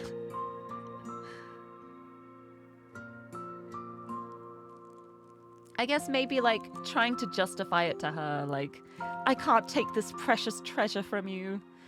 I guess it does make sense to like nip that in the bud before she's even said it. I'm a little startled by how quickly she begins to work on the wrapper and how clumsily she rips it apart. It's easy to forget just how ingrained so many everyday things are to a modern person, like the specific ways packets are designed to open. No sooner does she take a mouthful of the chocolate inside than her face lights up in delight. とっても甘いのね。 It's so sweet! She continues munching away, raising her free hand to poorly hide her chewing mouth. 現代には本当に素敵なものがたくさんあるのね。The modern world has so many wonderful things. So Yasue has a sweet tooth. I wonder when sugary treats reached Hokkaido. She might have only ever had bean and rice-based confectionery. Sugar would be terribly sweet compared to anything she's had before. As she savors the last few morsels from the packet, I reach in and take the phone from my pocket once more, usually having left it charging when I came here in the past. Yasue gulps down the last of her chocolate as I bring it up between us, her puzzled face reflecting off its shiny black screen. She jerks back a little in surprise as the screen lights up. Eager to see what she makes of it, I unlock the phone and hand it over to her. You're just gonna give it to her? これは What's this? 電話よ。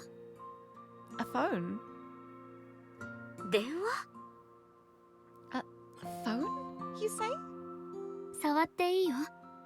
この画面に触れたらいろんなことができるから。 Here, you can tap on the screen to do things.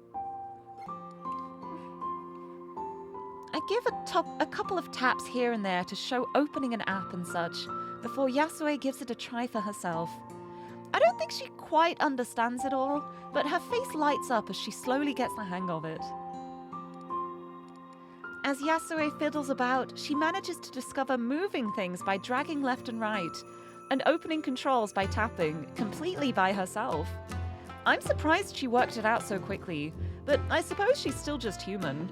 It's not like I understand how a phone really works, I just use it. あら、これは What's this? Oh, is this the phone? The camera? Is this the phone? It is the phone. Is it going to be the camera? Has she opened the camera? What's this? Yes! As she lowers the phone for me to see, it appears Yasue has managed to open the camera app, the viewfinder currently pointed down at our feet. 最近の携帯電話はね、カメラとしても使えるの。ほら、このボタンを押せば写真を撮れるよ。Mobile phones are also cameras these days. You can take photos by pressing this button. The idea seems to have stumped an already perplexed Yasue.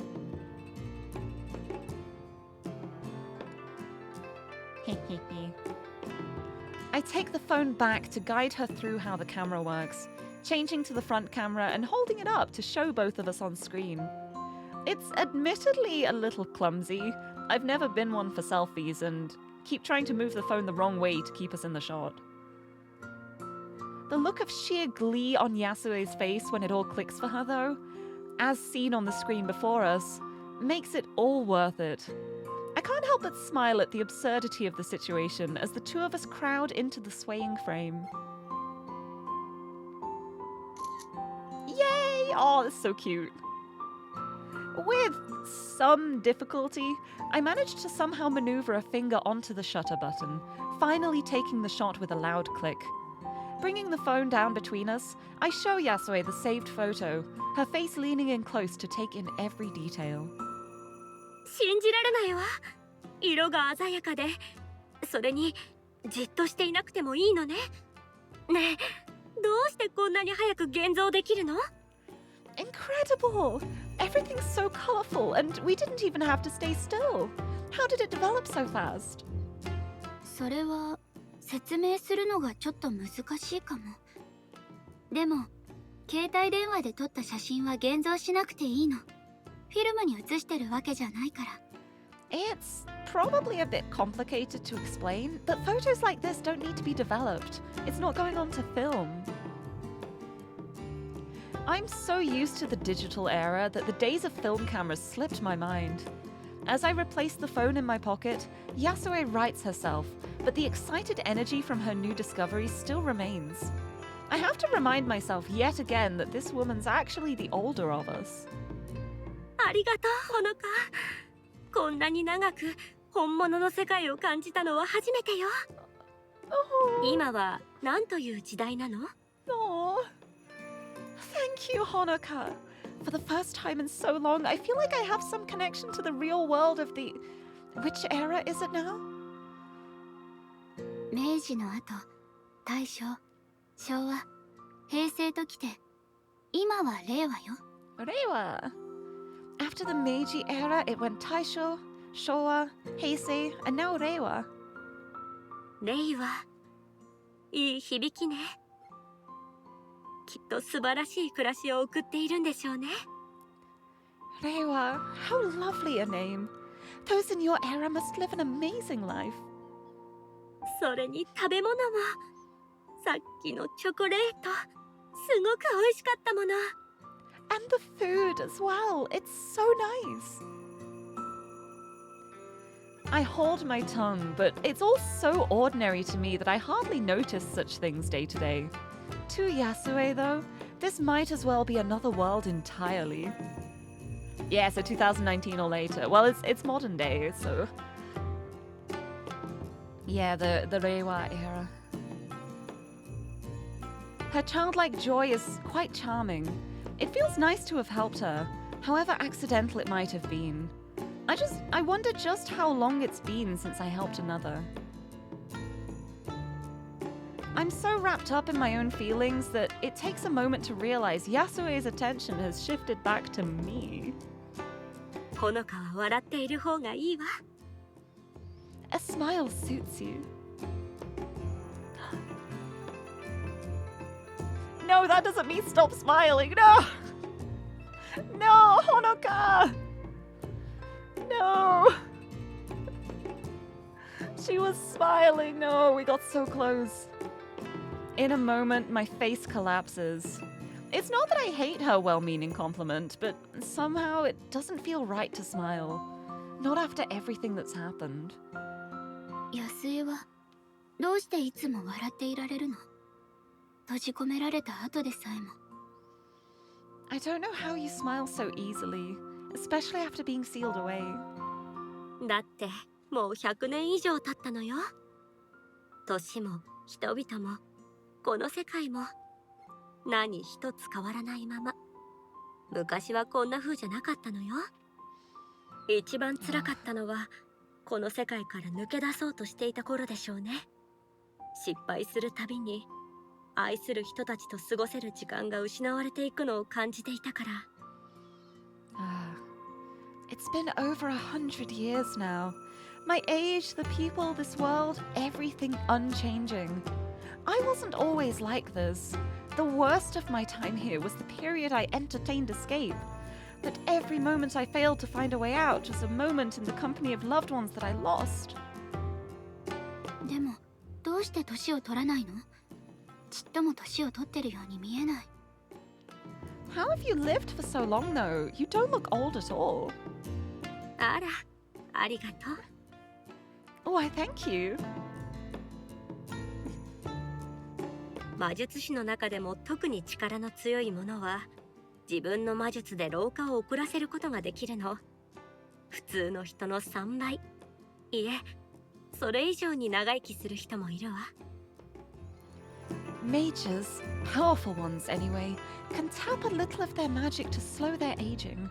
It's not unusual for some to live perhaps triple a normal lifespan, or even more.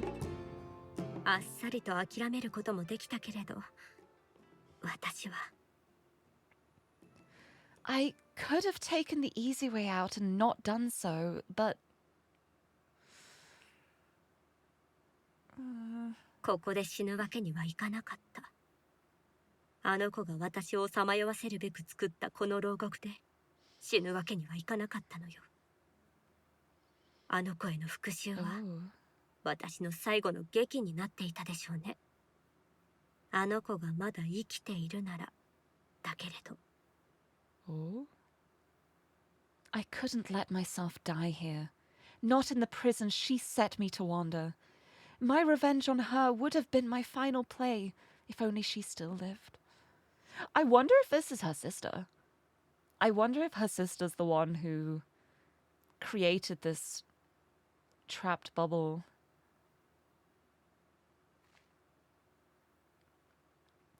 For the first time, I catch a glimpse of something darker in her.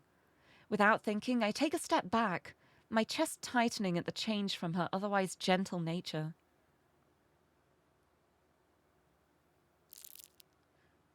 Oh?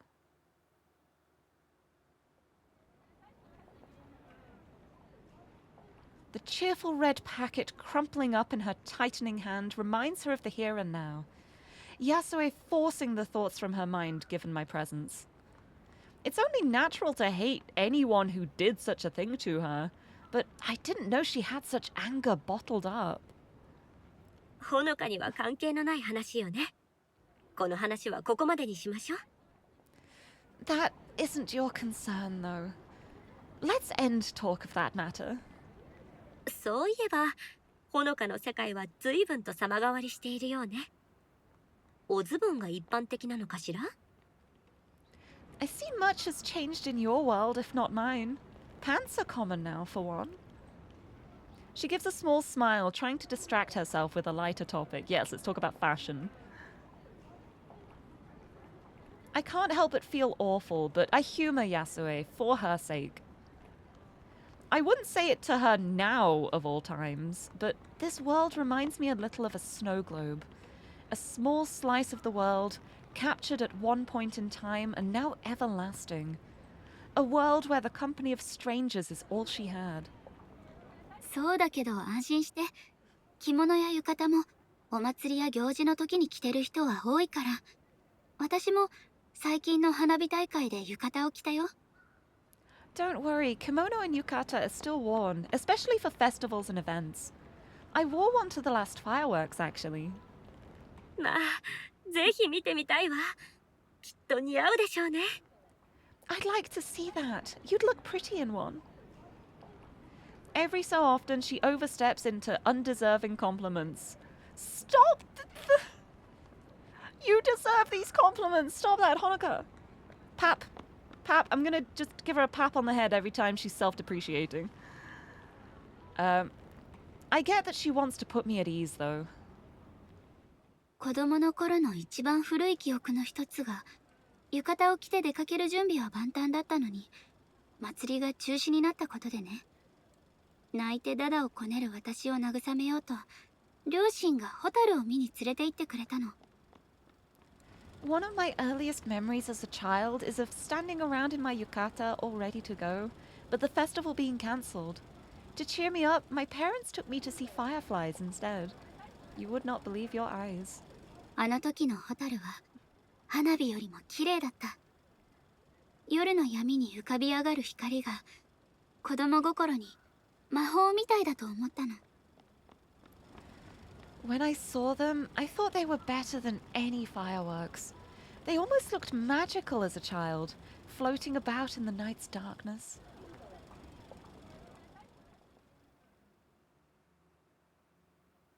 素敵な思い出だこと。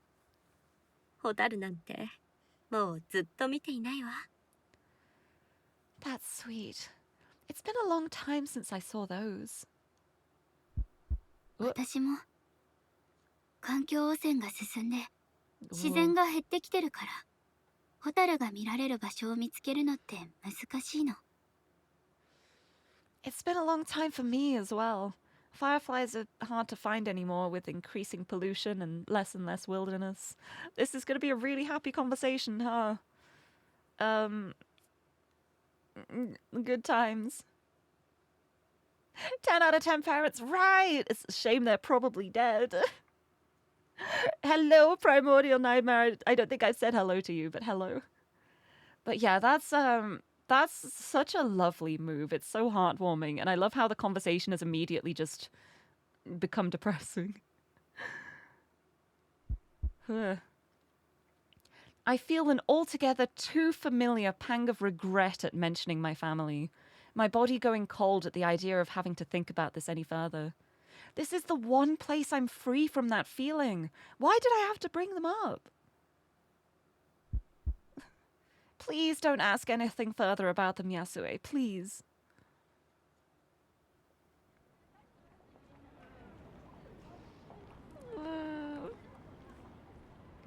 Soon, that wish becomes altogether too true. The silence makes it clear Yasue's been taken off guard, acutely aware of the topic to avoid. As I feel pain from clutching at my arm, I decide to use the one excuse to leave that I told myself I wouldn't. そろそろ戻らなきゃ。疲れちゃった。 No. I should be going. I'm feeling tired. そう。ゆっくり休んでね。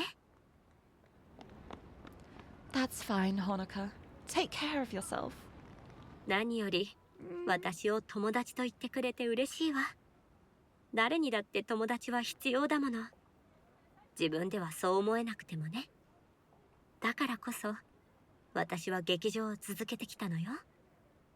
Oh. For what it's worth, I'm glad you count me as a friend.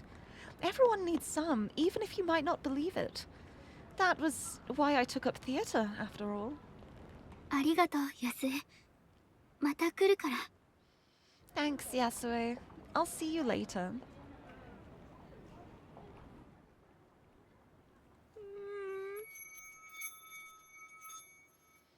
With that, I take a deep breath and close my eyes. Even as the magic begins to take hold, my mind is elsewhere. I can't make the world a better place as Shino is working towards. I'm too selfish and too useless to do something like that. She's not here, I can't bop her on the head, no! What I can do is help this one person. Oh, hello.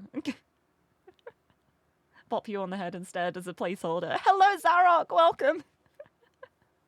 Happy Women Wednesday. Well, maybe not so happy at the moment. I still believe in happiness. But hello, I hope you're doing well. Oh. We have learned so many things. Act 1, Scene 4. A hidden people. We've found out so many things, but there are still so many secrets. So many secrets. Thank you so much for the posture check and hydrate. I will have a sip. And I will have a big stretch. I swear these used to be most expensive. Yeah, I reduced the price for the hydrate and posture check because I figured they're like the nicest redeems that are like genuinely looking after me. And it feels bad to like charge people points for that. Like if you want to help me out, I'm not going to make it harder for you. So they're really cheap now. Same price as a head pad. Head pad, hydrate, posture check. You can do all of them for just 60 channel points. Which is you can do all of them 5 times if you just follow, because I think you get like 300 points just for following the stream. So it's accessible for everybody. Or you can just spend 500 in one go with the Dirt Man. Or give air horns, true. True. The holy trinity of cat care, yes. Make me stretch, give me a drink, give me a pat on the head. It's perfect. The big stretch of... kind of annoying that adding new redeems has a this new one was added kind of thing, but updating prices just forces you to figure it out. Yeah, sorry, you just have to find it. Just be like, this used to be here between this and this. Where is it gone now? Especially with how many sound alerts I have. I have quite a few point redeems. It's a fun challenge. Don't worry about it. For every person, there's a last goodbye. A last take care. A last smile, hug, and wave. I never knew which would be the last until... We're going to hear about what happened to her family, aren't we? Is this the family backstory moment? Oh my goodness, my room is 30 degrees Celsius right now. I'm so warm. I may end up ending the stream slightly earlier than usual today because of how warm my bedroom is. I'll see how things go. I'll see how the story goes. If there's a nice stopping point at like 2:30 or 1:45, I'll probably end there because my room is ridiculously warm right now. But I want to keep playing, so I don't want to stop. But I'm very warm.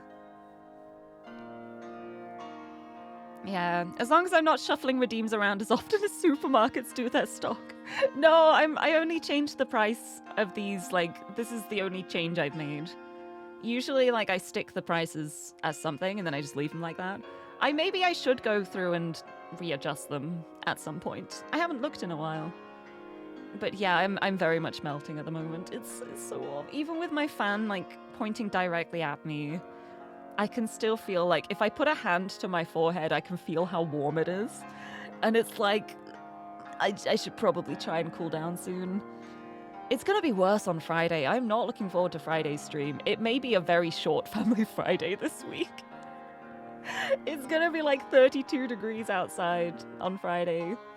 So I'm not excited for that, but we will still try our best. And I believe in the power of positive thinking. I don't know. The trees ringing the cemetery lie bare, the winter's chill having seen to the leaves.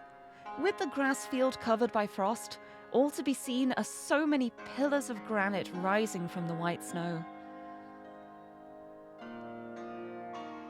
The Asakawa family grave stands among them. On its side, 2 names are written.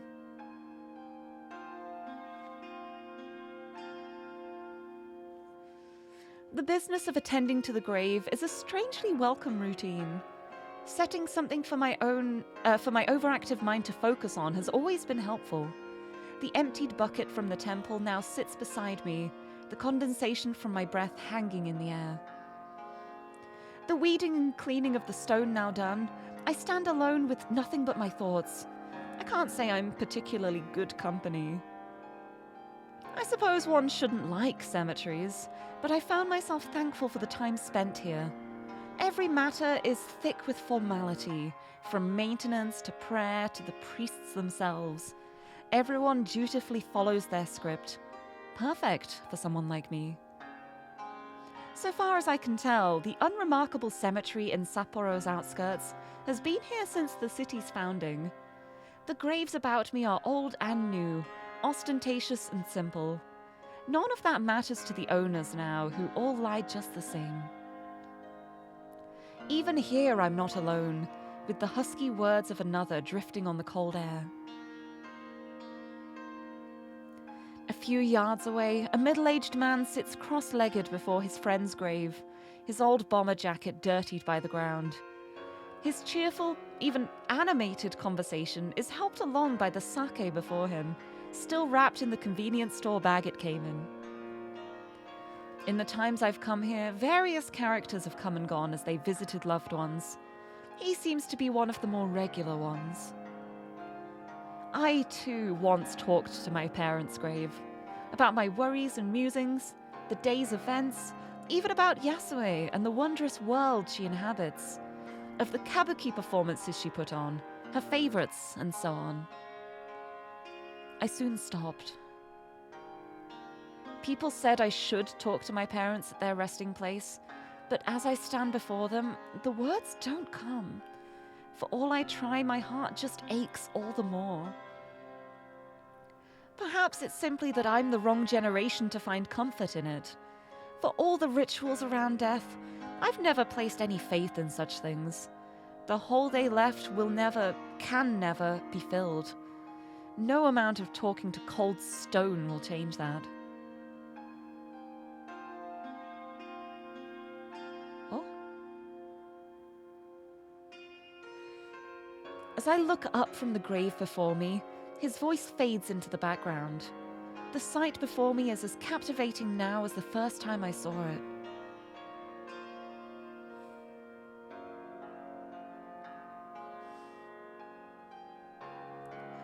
At one of the graves far ahead, a lone woman stands solemnly before another pillar of stone. Her vermilion kimono pierces through the white snow, making for a strikingly beautiful sight. She's never said a word in all the time she's visited this place, nor has she attended to the maintenance of the lichen-covered grave.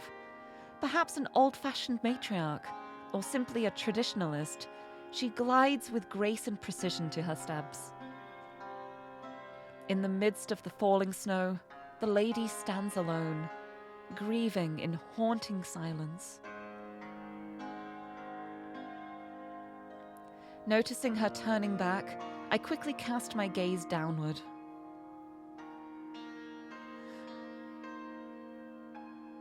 Hello? Hello? The path to leave runs past me, the woman's Zori sandals clattering with each small and measured step her clothing forces.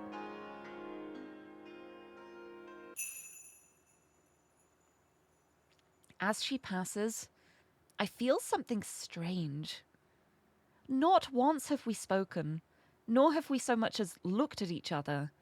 Yet some unspoken connection exists despite her aloof and excessively formal nature. Oh? Oh? Oh? What's...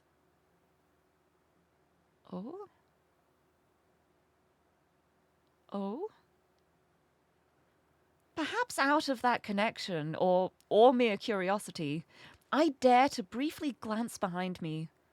The woman steps into a dark sedan parked past the cemetery's gated entrance, a sharp-looking blonde woman holding the back door open for her.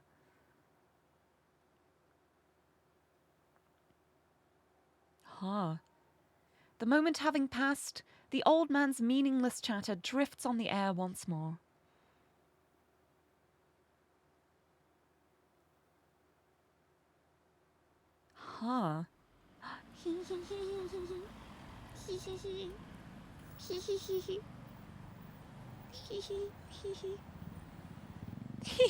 Marinas.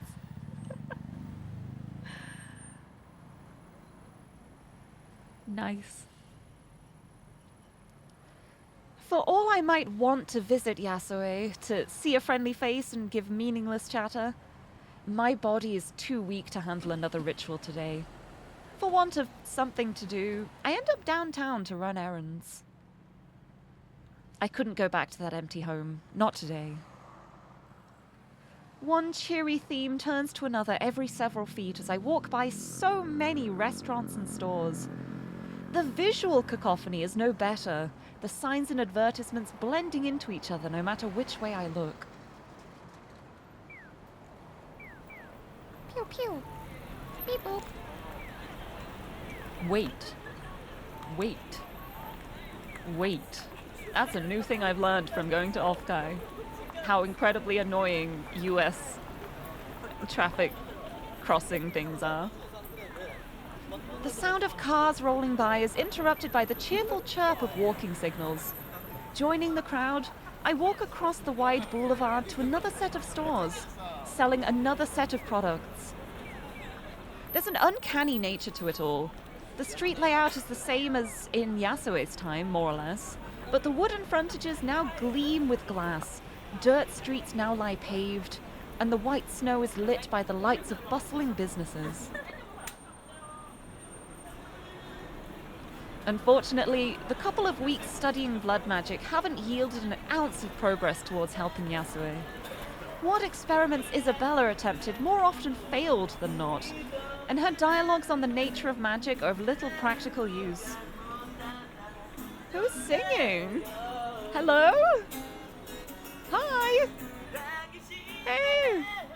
We're going past the busker. Hey, yeah! Yeah, bring it on, nice!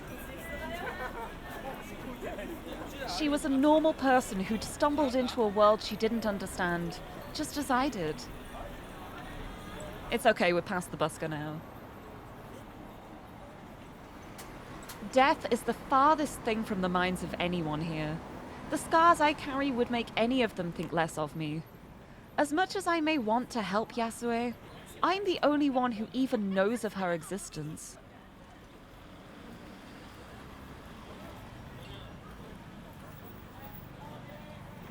Once, I found solace from my loneliness in the company of others. Now, I find myself alone, even in a crowd.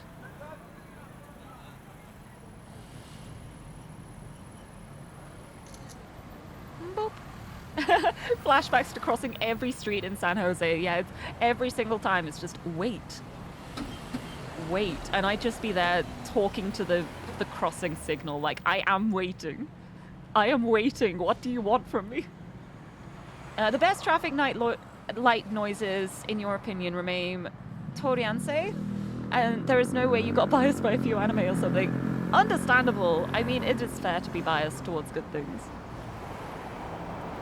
The crowd around me spurs an idea.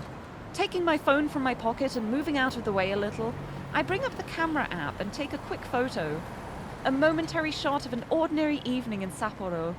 A scene once transient, now captured for eternity. The fact that my selfie with Yasue managed to come through from her world to mine was a surprise, given my stupor didn't. I imagine the clumsy false magic I'm using limits what makes it across. Regardless, I quickly seized upon it as a way to bring some of my world to Yasue's. Taking the odd photo for her has proved surprisingly enjoyable. I wouldn't say I'm a particularly good photographer, but I've noticed some good opportunities while going about my day.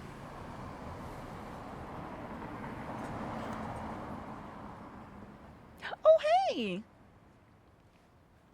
Just as I resume my walk towards the station, I catch eyes with a familiar figure, her red jacket proving hard to miss. She looks as relaxed as ever while casually leaning against the sidewalk railing. A colourful bag from the nearby game centre slipped over her wrist. Hi. Shino gives an affable smile as she notices me, raising her other hand in greeting. こんばんは。 Hey! こんばんは。 Good evening. I give a small bow as I walk up, resigning myself to a conversation. The last thing I wanted to do was put on airs of normality at now of all times. Surprisingly, it seems Shino is in the same mood. She has almost as much trouble keeping eye contact as I do, looking down the street as much as towards me. At least I have a good reason to quickly excuse myself. シノおい、シノってば。 Oh, someone else? Oh, I seem to have interrupted something. みっけ。おい、シノ。 Hi. Found you, Shino! The woman practically bouncing up the street towards us comes to an abrupt halt, face frozen as she catches sight of me. She looks behind her as if there was someone else there, before awkwardly looking back.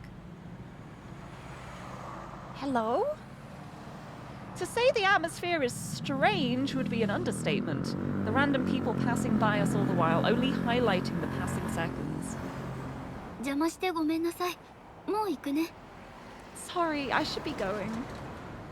そんなことないよ。ちょうどよかった。 No, no, this is good. Huh? Are you a mage? ほのかちゃん、こっちは友達のカオル。 Honoka, meet my friend Kaoru. あ、どうも。 Hey. I should have known Shino would find a way to rescue the situation. I wish she hadn't. It's only after Shino's companion greets me that I realize I've subconsciously shifted behind her. From her shabby clothing to many piercings, she couldn't be a better image of the youthful delinquent. It's a look that's in, as far as I can tell. But she wears it so naturally that it's clearly simply her, not some fashion choice. Her drawl and bad posture don't help. Kaoru! Hi, social mechanic! I'm guessing you like Kaoru. I'm intrigued already. Hi. 浅川ほのかです。よろしく。 Nice to meet you. I'm Honoka Asakawa. I retreat to formality once more, reciting my script in what's turned into Shino's play. 私が勤めてる大学の学生なんだ。自己紹介も済んだことだし、店に入ろっか。She's a friend from the school where I work. Now that we're all introduced, shall we go in? Where are we going? What are we... Huh? Where are we going? Shino? Also, oh my god, she said friend. Hey, friends. You got a friend? Kaoru and I are left looking at each other, the plastic bag on Shino's wrist flapping this way and that as she gestures. Eh? Sorry? カオルとそこの居酒屋に行く約束してんの。ほのかちゃんもおいでよ。多い方が楽しいし。ね。Oh, I see. Her outfit reminds you of Futaba Sakura. Yeah, I think like the green oversized jacket very much makes me think of Futaba. And Slipknot guy, hello! I'm doing well, thank you. I am really enjoying this game. I am very warm. I am slightly overheating. My bedroom is currently over 30 degrees Celsius, which is not fun. But I'm surviving. I hope you're doing well too. Happy Wednesday. Welcome, welcome. Kaoru and I were going to try this bar. You should come with us. The more the merrier, right? I try to find an excuse not to, but I can't think on such short notice. There's another issue too. This area feels familiar somehow. Distracted while being watched by both, I end up mumbling a half-hearted acceptance. I wonder if it's going to be the same place where Yasue took her for her first beer. Like revamped for the modern day. Wouldn't that be sweet? Wouldn't that be sweet? Ah! Throws ice at me. Thank you, Mag. Thank you. I need it. I need all the ice at the moment. Although I think I have sorbet in the freezer, which is exciting. I've got mango sorbet. So I'm going to enjoy some of that later on to cool down. Nice little tub of mango sorbet. Maybe I will eat the whole thing because I'm an adult and I can do what I like. But yeah, it is so, so warm. Glad I'm doing good. Way too hot. Wales is cooking at the moment. Yeah, it's gonna reach 32 degrees where I live over the weekend, so I'm not looking forward to that. Hopefully I survive. Please wish me luck. But hopefully it'll be okay. Thank you for the hydrate. I will have a sippy. Oh, it's a good thing ACs are ubiquitous there, otherwise you'd be cooking and not in the fun way. I'm glad you have AC at least. I hope it can cool you down. I wish it was easier to get AC here.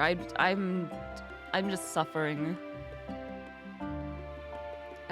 You wish it was 32. You're getting 38 instead. Okay, but 38 with AC is way more bearable than 32 without, I feel personally. Like, I would be able to deal with the heat if there was any way of managing it. But specifically, like, in the UK as well, the houses are built to keep the heat in. So it's like, they just start hot, they get hotter, you can't unheat them. It's like, we'll have every window open, like fans blowing the air out, and it takes so long to cool down again. Truly a nightmare. I will be very glad when the heat waves are done. I want to be free from them. You'll surely not regret eating a tub of mango sorbet. Right! I will... That's something for future Lirie. It's fine. I just like mango sorbet. It's nice. It's a small tub as well. It's not like a massive pot of it. But yeah, the whole weekend is going to be warm apparently. So we'll see how Friday goes. We'll see how Sunday goes. Maybe I will perish. Hopefully I survive. Anyway, Honoka going to a bar. Let's go. じゃあ、お邪魔しようかな。 Sure.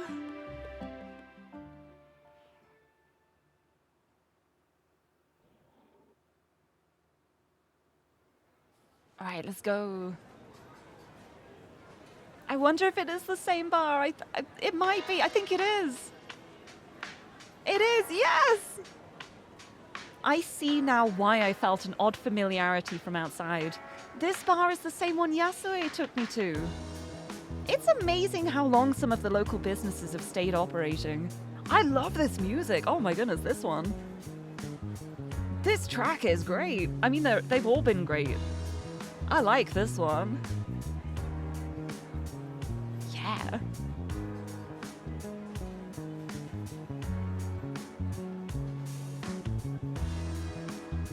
Oh, this is great. Then again, while it may be in the same place, the differences inside make me wonder if it could truly be called the same bar. The beer posters on the walls have been replaced by a trendy mural, and the old electric lamps are long gone thanks to new LED lighting. Even the ordering is different. Kaoru talks Shino through how to use the table mounted to the tablet mounted to the center of the table. A dizzying variety of food and drinks available at the press of a button. It's a world away from hailing the grizzled owner as he hobbles about. This all feels so slick and modern, even down to the smells of aged wood and tobacco being replaced by cleaning products and modern perfumes. The tone they're clearly going for is a little punk, but in that repackaged, commercialized way. The irony isn't lost on me. Yeah, the most punk thing of all, commercialism. Looking about, the patrons around us wear hip and modern clothing. Kaoru seems to fit the vibe far better than I do, blending perfectly into the Saturday evening's crowd. ほのかだっけまとめて注文するよ。何にする Honoka, right? Might as well throw your order in as well. What'll it be?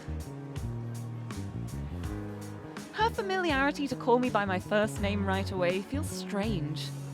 I try to summon some hunger as I clutch the coat in my lap, nudging the left sleeve of my sweater down to make sure my bandages are well covered. The remainder of what I have to hide from everyone else doesn't help my appetite. The reminder. ビールで地ビールをお願いします。 Just beer. A local one. フードはまあ好きなの頼みなよ。 No food? Well, suit yourself. She wastes no time in quickly tapping away to make our order, leaving me silently glad that I managed to order something normal at a bar. I'll have to thank Yasue for teaching me. Proud of you, you did it. Even though you know you don't like beer, I'm still proud of you. As she finishes up and puts the tablet back on its mount, it's Shino who speaks up.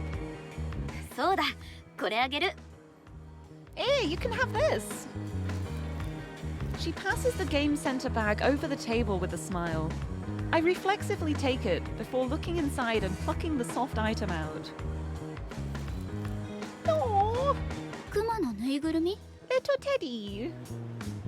A teddy bear? 私、物に執着しないたちなの。手放す方が楽だもん。だから持ってて。I don't keep much stuff, so it's easier to give it away. You can keep it. Wow, thanks. Pawning off the things you don't want. You better beer-reeve it. I can't believe the beers. Beer and bear. Wait, beer and bear. She's got the bear, she's got the beer. Brilliant. It's perfect. The beer bear. 何よ、その顔。 What's that face supposed to mean? 私にはぬいぐるみが欲しいか聞かねえんだな。 You never asked if I wanted a teddy bear. ゲームセンターはその通りのすぐ先。無駄遣いしたいなら行ってきなよ。 The crane machines are just up the street. Go dump some of your cash in one. その言い方、誰かさんそっくり。 You sound way too much like someone else. I love these two already so much. I love this. Our talking is interrupted by a youthful waitress clad in a smart black uniform. She places 3 bottles of beer onto the table and works off their bottle caps before nodding and striding away to another group of customers. Oop. The others waste no time starting on their drinks, and I follow their lead. Getting used to the taste of beer will take a while longer, it seems, but I notice that this is less sweet than what I had before. The way even the same brand of beer is made must have changed. Kaoru and Shino seem to have a good handle on one another. Even though Shino invited me in to be nice, I distinctly feel like I'm butting into their evening. to be the third wheel. I pull out my phone as subtly as I can, checking if it's late enough to use that as an excuse to leave. Just past 9, I could probably get away with it. Oh. Motion at the edge of my vision prompts me to look back up, Kaoru peering over the table towards my phone. Ooh. Oh, she made it her lock screen. She made it the background. Oh. Towards my phone and its lock screen, now set to the photo of Yasue and I. Oh, she's cute. My heart jumping as I realize what she's seen, my first instinct is to pull my phone back towards me. I try to recompose myself, but my face feels far too hot for it to be convincing. Oh, you've been caught. ごめん、つい気になってさ。Sorry about that. Curiosity got the better of me. She waves her hand in front of her face in apology, but my heart still races as I grab at a distraction before Shino jumps into the topic. 2人は知り合ってどれくらいなの？ How long have you two known each other? 1ヶ月かそこらかな。A month or so? She looks to Shino for confirmation, who agrees between sips. It took me a long time to get comfortable around Yasue, but I suppose both seem the sociable type.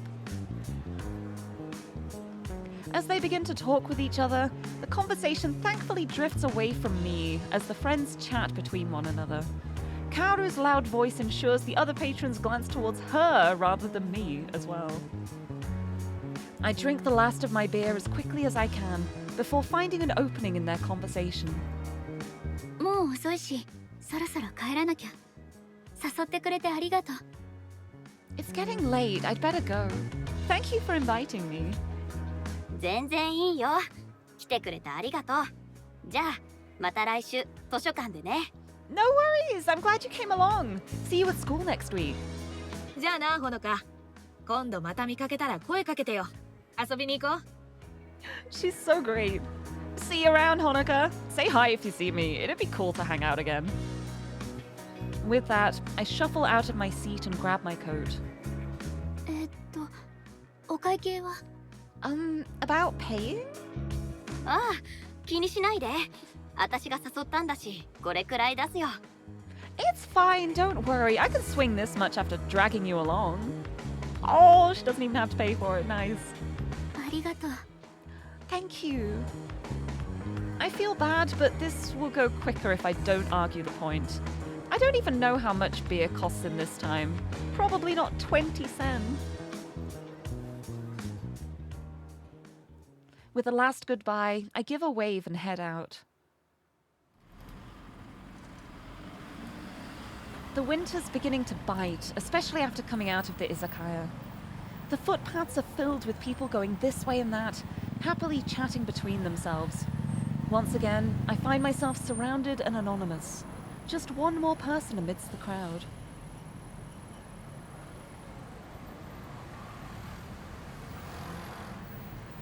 Clutching my coat against the cold air, I begin walking to the train station, the long train journey back to that empty house now beckoning.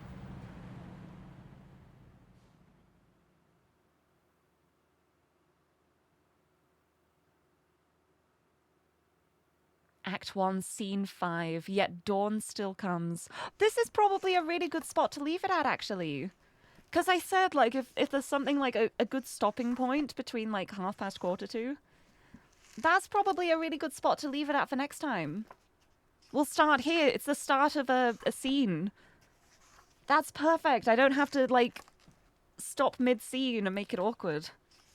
Perfect. Oh my goodness. I am loving this so much already.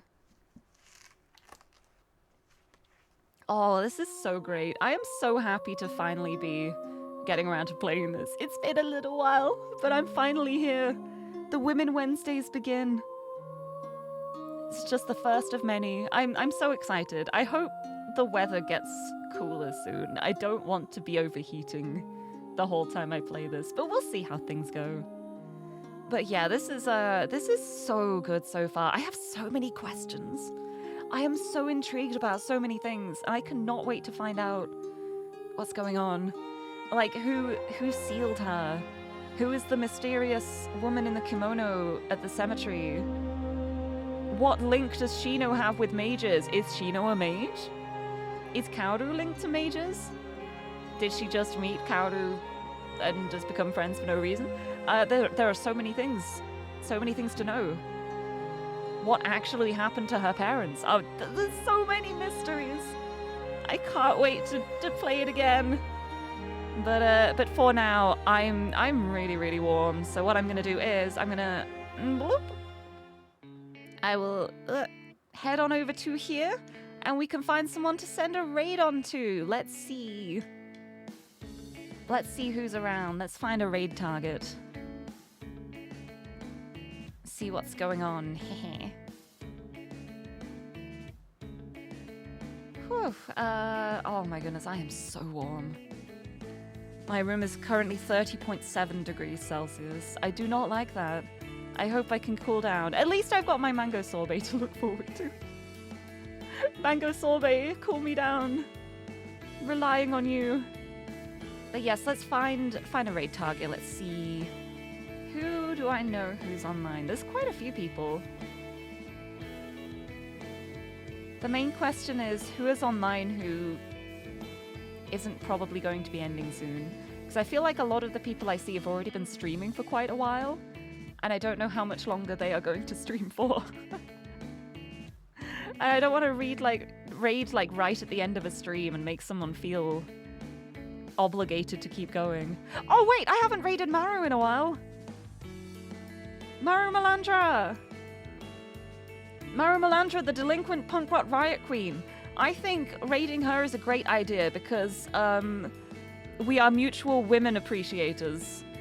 I think she will appreciate the fact that I'm sending the women ones to raid over. Maru's great. She is so much fun. She's also super gay as well. The perfect raid target. Honestly, I bet she'd get along with Kaoru. Honestly, if you like Kaoru, you'll probably like Maru. So I'm gonna send you over Maru's way. Good luck. Wish me good luck cooling down. Oh, thank you so much. I think I will need the good luck. But I should be okay. I'll figure it out. I will survive somehow. Even if I'm just like sitting directly in front of my fan for a while. I think that would help. But yes, I think it should be okay. It'll be much better once I've turned my PC off as well. This thing is a radiator. It creates so much heat. It's like an oven. I'll end the stream and immediately just shut my PC down. But yeah, it's been a lot of fun. It's been a really fun stream. Let me get the raid message up. Did I change it? I did change it, thank goodness. I had a sudden moment as I was typing the command of like, did I remember to change it over? I did. We're good. There's the raid message. If you're subbed, we will use the Lirie heart.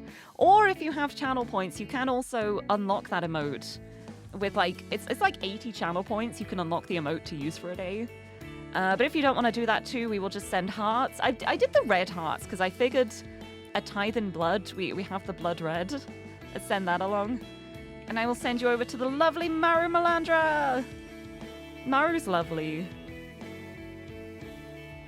We'll do that. Do that. Let me copy my own raid message. There we go. Fabulous. Mudia, thank you for being here. Thank you all for joining me. It's been a lot of fun. I can't wait until next week. I want to play more.